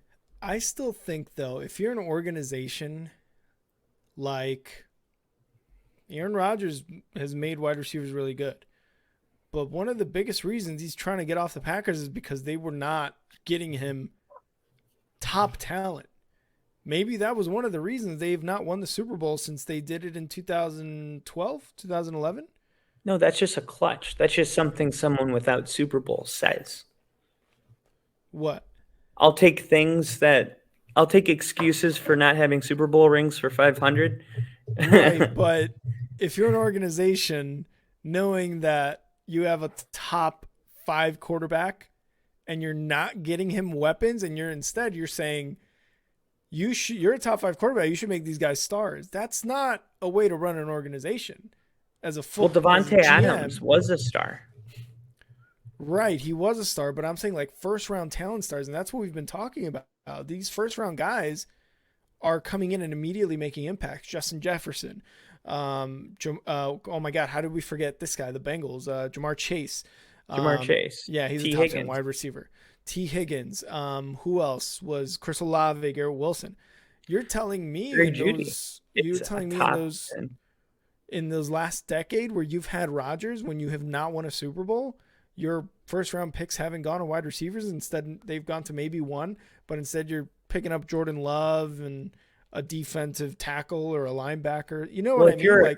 I don't think as an organization you're doing your due diligence to make this team win a Super Bowl. You're in it for other reasons. You also have to think if you're like the Chiefs just ran it with the people they had. So It's like you're a back-to-back MVP. Like if you're asking me, like, is he supposed to just work with what he has? Yeah. Aaron Rodgers is going to win the back-to-back MVP. Like, yeah, he's supposed to. He didn't have any less than Mahomes had this year and won a Super Bowl with a terrible defense. Like, if you want to be great, like, yeah, you have to. Dude, Manning, when he was rehabbing his neck, went on to the practice squad to work with the receivers in the practice squad and got them contracts with teams, the practice squad players.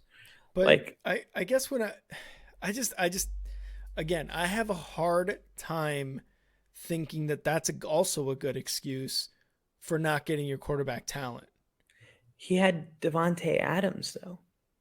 Right, like, but what I'm saying is like one. You need one guy out of those 6. How long were they together? 6 years. 6 years. You got to win a Super Bowl in that. Yeah. So why didn't he? If Devontae Adams is so damn good and you only need one, why didn't he win a Super Bowl with him? That's what I'm saying. Why didn't he win a Super Bowl he with didn't Jordan play great Nelson? in the playoffs? Huh? Because he didn't play good in the playoffs. But imagine if he had more first-round talent around him and the organization did their due diligence and were like, hey, you know what Rodgers needs? You know what we need to win a Super Bowl? You know how we look good as a GM and as not an owner, as a GM and as a organization from top to bottom? Getting our star quarterback some goddamn talent. I just don't think that's, again, I understand where you're coming from. But you can also make the argument that Andy Reid has made Mahomes a very good quarterback as well. just like Bill Belichick maybe made Tom Brady. Tom Brady does that in Chicago. Maybe he's not Tom Brady. Patrick Mahomes is a quarterback on the Colts. Maybe he's not, Patrick Mahomes. What I'm saying is, and this could be an argument for like ever. If you're the organization and you have a very good quarterback, or at least a quarterback that seems to be top 10, top 15, and you are very much not getting him weapons, whether or not the excuse is he can make 4th, 5th, 6th rounders good, that kind of says something to you as an organization. Now, I understand needs at the time, right? Like maybe your defense does need to get better. The Chiefs, for example, need to get better on defense. But why aren't you getting you guys were about to hear a bang. Why aren't you getting an Aaron Rodgers? Much better talent. Peyton Manning won 1 Super Bowl with the Colts. He had Marvin Harrison. He had what was the tight end's name? Was it not Dallas Clark? Was it Dallas Clark? Yeah, Dallas Clark. Dallas Clark. Like he had some guys that were good. Why did he only win 1 Super Bowl? Peyton Manning? Right? Like because he couldn't play in the winter. Well, I don't know if that's an excuse because he still won a Super Bowl. Well, you know what I mean? Like he still went to Baltimore. He still went to the New England. Like he was still good. Like Peyton Manning. What do you mean he went to Baltimore? Well, they went to the Colts, whatever playoff they won when they won the Super Bowl. But now you're saying no. But now you're Peyton, saying it's not a secret. Peyton was a dome guy. The only Super Bowls he got to was the ones he hosted in his dome. So then how did he win in Denver? He couldn't play in the cold. How did he win in Denver? Dude, he didn't even start that season that he won in Denver. He was benched. Won in Denver. The defense won in Denver. Okay, sure, but like the no-fly zone. The weather is an excuse. Why isn't talent an excuse? I guess that's kind of where I'm getting. The weather, because players choke, and you got to know why they choke.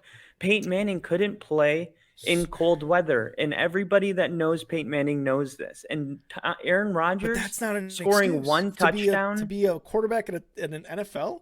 You're telling me a Hall of Fame quarterback has an excuse, but Lamar Jackson can't choke. He can't choke once. No, it's not an excuse. It's a bruise on it's a defect on his career. It's not an excuse. People don't want to be remembered. What do you mean an excuse? I'm not excusing anything. I'm telling you what made him a bad quarterback in the playoffs. Every quarterback has to play in the cold weather, though. So yes, this is not an excuse. I'm not excusing it because there's no justifying on the other end of this. I'm just telling you Peyton Manning was bad in cold weather. If Aaron Rodgers can drive down in the first series in the 49ers game, in the NFC Championship game last year, or 2 years ago, and score a touchdown, or a divisional round, score a touchdown on the first drive, and that shows you right there he had the talent to do it. They couldn't score another touchdown the entire game. Aaron Rodgers? So it's yeah. So, but Aaron Rodgers plays in cold weather all the time. Why does he? No, Aaron Rodgers likes cold weather. Why does he only have 1 Super Bowl? Because that's what I'm telling you right now. He didn't play good that game. So, okay, my whole reasoning, and I kind of love that we're having this argument, is that again, like I feel like there's got to be talent around the quarterback. I don't think there's excuses whether like this is one of the reasons I feel like I'm in defense of Lamar Jackson. Well, you're forgetting how hard it is to win a Super Bowl. Like their quarterbacks that Drew Brees only has one. And how hard is it when you don't have talent around you?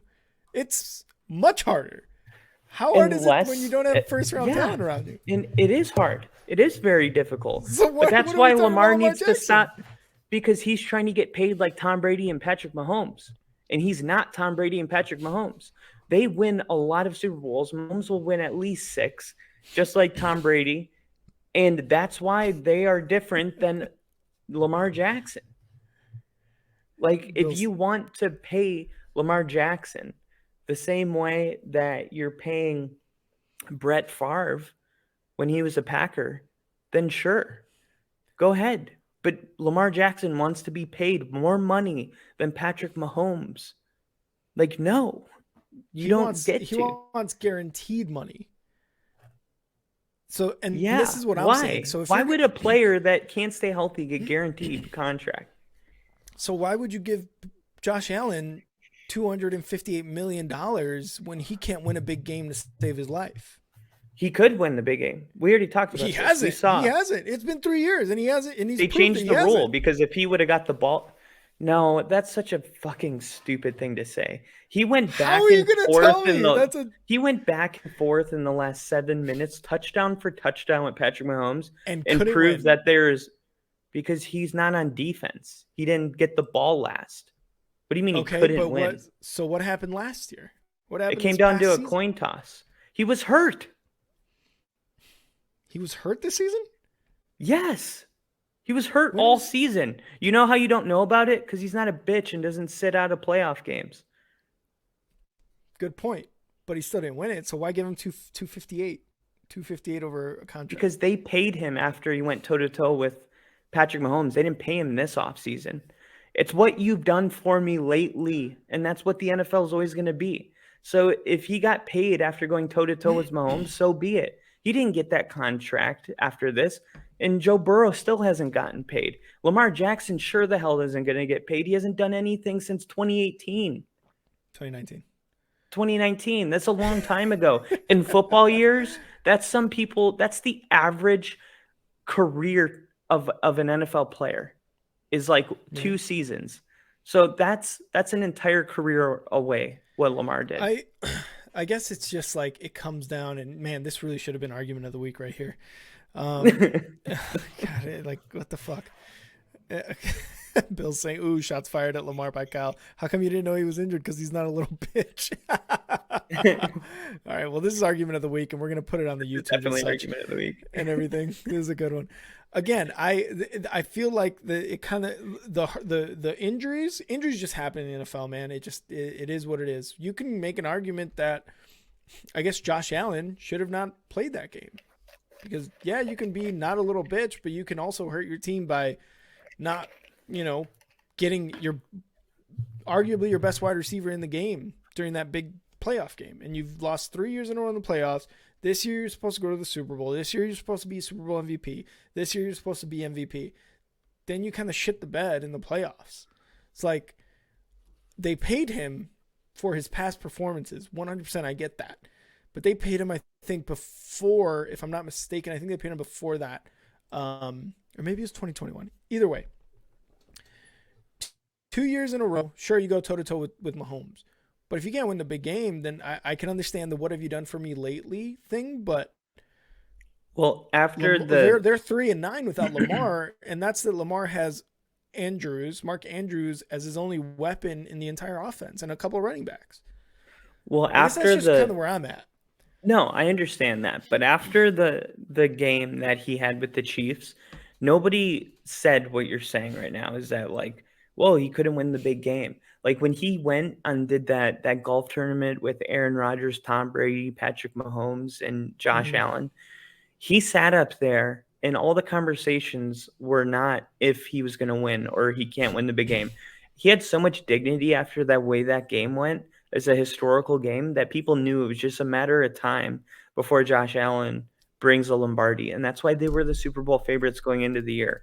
When Lamar Jackson makes the team that he's on a Super Bowl favorite going into the season, then we can talk about real value. Like Lamar Jackson's never had the Ravens being a favorite to win the Super Bowl, but he has never had a playoff game like Josh Allen had. That's the real bottom line here. It's like you can't say Josh Allen chokes in big moments because of last season, because we've already seen him have incredible performances. When Lamar Jackson does that, he can get a seat at the table, but he doesn't have a seat at the table. You don't think that Lamar had the Baltimore Ravens as a Super Bowl favorite after he won a unanimous MVP in 2019? The Ravens were. I think there was some conversation about the Ravens going to the Super Bowl that year in 2020. Well, that would make sense. What have you done for me lately? But what year was he in? Yeah, he was year Because 2. It was his rookie quarterbacks don't get contract. paid in year 2. Joe Burrow is going into his 3rd year with no contract. Yeah. And he took his team to a Super Bowl and almost a second in 2 years. Mhm. This is a part of your rookie contract. My whole argument is, again, I'm not making excuses for anyone, but I think there's like a good 2 arguments here. A good quarterback or a great quarterback, right? Let's say a Patrick Mahomes, a Joe Burrow. Well, not even Joe Burrow. Tom Brady can make these guys, and Aaron Rodgers can make the players around them really, really, really good. Josh Allen needed Stephon Diggs to really get going. Joe Burrow had Jamar Chase year 2 after his injury, and T. Higgins, and I'm blanking on the 3rd wide receiver other than T. Higgins and Jamar Chase. Tyler Boyd. And he's got Joe Mixon at running back. He was getting sacked a lot, sure, right? But he was still able to get those weapons off. So the organization did something for those 2 guys. They were able to get them weapons because they knew that they're like fucking Steve, such an instigator. They were able to get weapons for those 2 guys because, hey, Josh Allen maybe does need a wide receiver 1. Joe Burrow, we got Jamar Chase. They had that connection in college. Let's fucking get them together. Let's see what happens. Sparks flew. Now they're probably one of the best quarterback wide receiver duos. Lamar Jackson won the unanimous MVP in 2019, and the Ravens is still like have not given him any sort of weapons, right? Like I feel like you have Mahomes and your Tom Brady's and your Aaron Rodgers who can make guys good, but you also have your Josh Allens and your Joe Burrows that have really, really, really good weapons, and in a sense, maybe that's why they're good. It would be a waste. We haven't seen Joe Burrow without weapons. We haven't seen Josh Allen without weapons. We haven't seen him in the same situation that Lamar Jackson is in, right? If you saw Aaron Rodgers without weapons. That's what I'm saying. Aaron Rodgers, Tom Brady, Patrick Mahomes, those are the guys that can definitely make guys good. We haven't seen Joe Burrow without weapons. We haven't seen Josh Allen year 1 for Josh Allen was probably a different story. He was a rookie, whatever. That was the only time maybe he didn't have weapons. But look what happened when he got Stephon Diggs. Look what happened when their defense got really, really good. And look what happened when you paired up Joe Burrow with Jamar Chase's college teammate, and you already had T. Higgins, Tyler Boyd in there to kind of like round off that wide receiving core. I guess what I'm saying is there are quarterbacks who can make other wide receivers, running backs, tight ends really good, like an Aaron Rodgers, like a Brady. But there's other quarterbacks that maybe need weapons in order to succeed because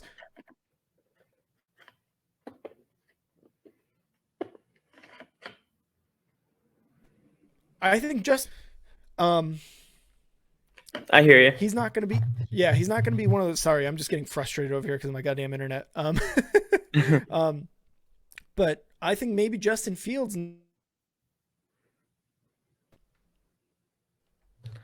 I think Justin Fields needs to have those weapons. No, I totally hear you. So Lamar has let's see, Patrick Mahomes had 5,000 yards passing this year with absolutely nobody at receiver. And you can add his unanimous MVP season, his first season in almost 2020, and not get 5,000 yards passing from Lamar. He had 1,200 his rookie year. 3,100 was his unanimous MVP. Not even 4,000. Justin Herbert's had 4,000 receiving with obviously Mike Williams and Keenan Allen. But let's not act like it's like Mike Williams and Keenan Allen are like top 5. You know, they're barely on the field. And he had 3,000 in his unanimous MVP. 3,100. Lamar's never even gone over. But he had 1,000-yard rushing that year as well. Who cares? You're a fucking quarterback. If you're literally asking, who cares? What are you talking about? It doesn't matter. That's offense. sense because the fucking It weapons doesn't. around No, him. What do you mean? it This is doesn't. what I'm saying. No, why would you? It would be a waste of talent to bring Jamar Chase, T. Higgins, and Tyler Boyd away from a real pocket pure quarterback. Joe Burrow is a pure quarterback. He's going to throw the ball. Lamar Jackson's going to get what, 3,000 yards passing? If he's going to run the ball, then you don't need what is it? Are we giving him weapons and he's going to be a pocket quarterback? Or do you want him to run for 1,000 yards and we're not going to invest in the receivers because he's going to throw for less than 3,000 yards? But you can't have both. It just doesn't make sense. Like, You I can't have both. understand I You're saying you understand the can't have argument both? with Aaron Rodgers. No, because receivers are going to end up getting frustrated. They're not going to want to play. It's not good for their career to every time they get wide open to look back at their quarterback and he's running. Like, even Jalen Hurts couldn't run the ball. We saw him run for over 75 yards and 3-4 touchdowns, but you never ever thought that he was going to, unless it was a designed run, he was not going to use his legs first. He's always keeping his head downfield, always trying to make a play with his arm. And that's what you want a quarterback. Like, to say, like, oh, you bring in all these receivers for a quarterback that isn't even going to use them almost unless they're not immediately open is just, to me, a waste of resources. But I Like, don't if you think I don't think the Bears bringing in DJ Moore is a waste to DJ Moore. It's trying to get Justin Fields to progress as a passer and still have that asset of him running the ball, being able to rush for he rushed over 1,000 yards. I think he almost beat Lamar's record. And that's kind of to my point. So why didn't you bring in a number one wide receiver for Lamar Jackson instead of hoping Hollywood Brown was going to be a good guy, or maybe he hoping could that have Mark been. Andrews was going to be the only one? Hollywood Brown Maybe isn't Hollywood. shit. He's had one Maybe good season in Hollywood Baltimore. Brown. Maybe if he was on the Chiefs, Hollywood Brown would have been somebody. Maybe, but maybe if Lamar had a number one wide receiver, he wouldn't need to run the ball for 1,000 yards, and he'd have a Super Hollywood Bowl. Brown drafted. He was drafted in 2019 or 2020, something like that. No, like, where was he drafted? Because he was drafted. Steve, I hate you. He just replaced our names. Don't let him talk to you like that. Blank, throw down Rick and Kyle. Oh, we got Tyler. We got Tyler in here. Tyler. What's up? Got Tyler in the chat. He's going to the Packers, he said. I heard he was going to the Packers. I love it. What do you think? Lamar to the Packers? Absolutely not. I would literally kill myself. I can't say that. Sorry. I would literally shit myself if he went to the Packers. I'd be so mad. Professional career. 25th overall. He was drafted in the first round. The Baltimore Ravens spent a first-round draft pick on a receiver. And because Lamar Jackson didn't turn him into shit, now you're like, Hollywood Brown, they're not. Like, they made an effort. They drafted a wide receiver with their first-round pick. And Lamar Jackson has turned Hollywood Brown into a forgetful career, a guy that we can't even remember that he was drafted in the first round. Honestly. Lamar Jackson did that to Hollywood Brown. Yeah, like Patrick Mahomes did the opposite to Sky So Lamar Moore. Jackson isn't a Devontae Adams, and he's not an OBJ, and he's not a DJ Moore, drafted, who are wide receivers who are good, that you said earlier are so good that they can make a name for themselves. That's Hollywood Brown to you. Hollywood Brown to you is a Devontae Adams and a DJ Moore type of player where he can make a name for himself. No, you don't get to just get one of those. Like, you draft them. Do you know when Reggie Wayne was drafted? Marvin Harrison was drafted pretty high. Reggie Wayne was drafted in he was drafted like early 30th. No, like in the draft. Reggie Wayne was drafted right where Hollywood Brown was drafted. So these you can't like say, oh, these GMs aren't giving the Ravens any weapons. If you can look on the track record and see that they're drafting receivers with their first round pick, that's them making an effort. That's what Aaron Rodgers wanted the Packers to do. The Ravens did that for Lamar Jackson. And yeah, it's like, at what point does somebody go through 3-4 years and it's like, hey, maybe the chicken did come before the egg, because why are none of Lamar Jackson's receivers good receivers? Maybe it's So because he hasn't thrown over 3,000 yards, but one time in his career, because he likes to run the ball, which is fine. I think you could actually go that route and win a lot of games and make it into the playoffs. But you have to be able to beat the Chiefs. And if you watch yeah, that Chiefs Buffalo game and you're in the AFC, you felt very, very disappointed because you realize that there's a level, and you're not going to make it to the Super Bowl unless you can do what you just saw on TV. And to think you were going to get to that level felt like miles and miles away, unless you were a team with an extremely good quarterback, like the Jaguars feel with Trevor Lawrence, like the Bengals feel with Joe Burrow.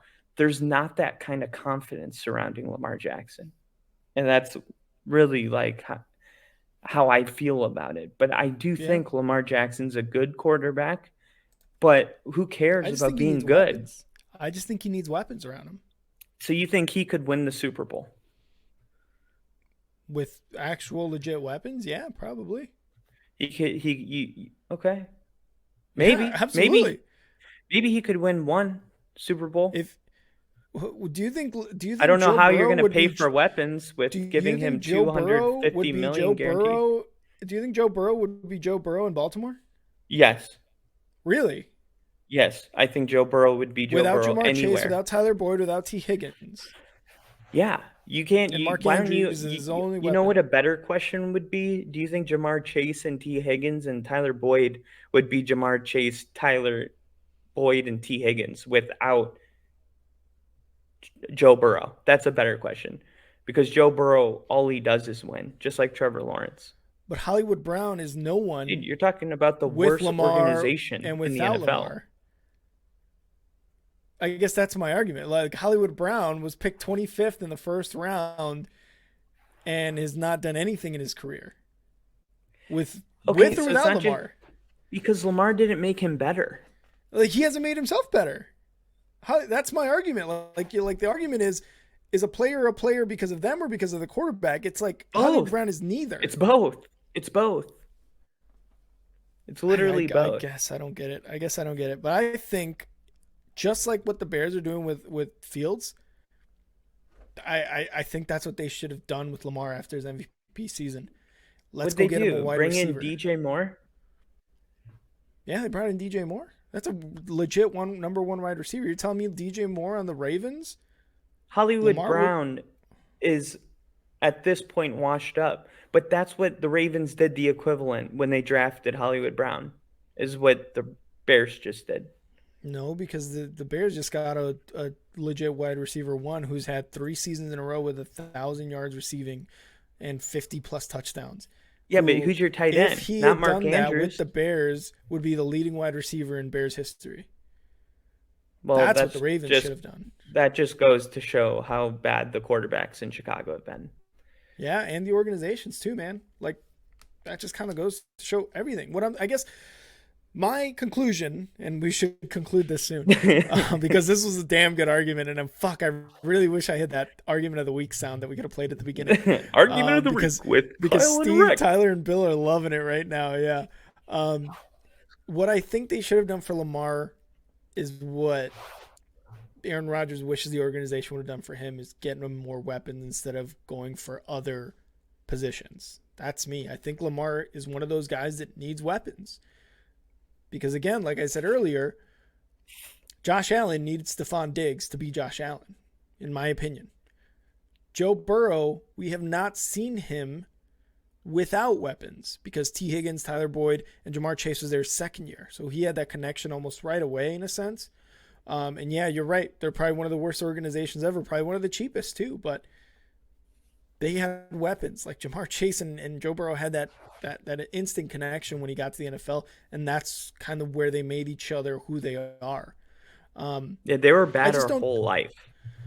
Yeah, Carson, what's his name? Carson Palmer. There? Carson Palmer. Yeah, they had like a couple of good years. Yeah, with like Ocho Cinco and Hushmanzada, like all those guys. They were okay for a couple of years. That was a family friend played for them in those years.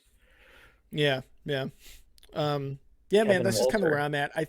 I think if the Ravens had done to Lamar after his MVP season, or maybe after 2020, 2021, what the Bears are doing today with Justin Fields, and hopefully it works out where Justin Fields, like, not only is passing the ball for more than 4,000 yards, getting 300 plus yards per game, a couple touchdowns, less, really cut down that interception rate. Lamar Jackson would be getting a contract that he's asking for. What and none of that happened, obviously.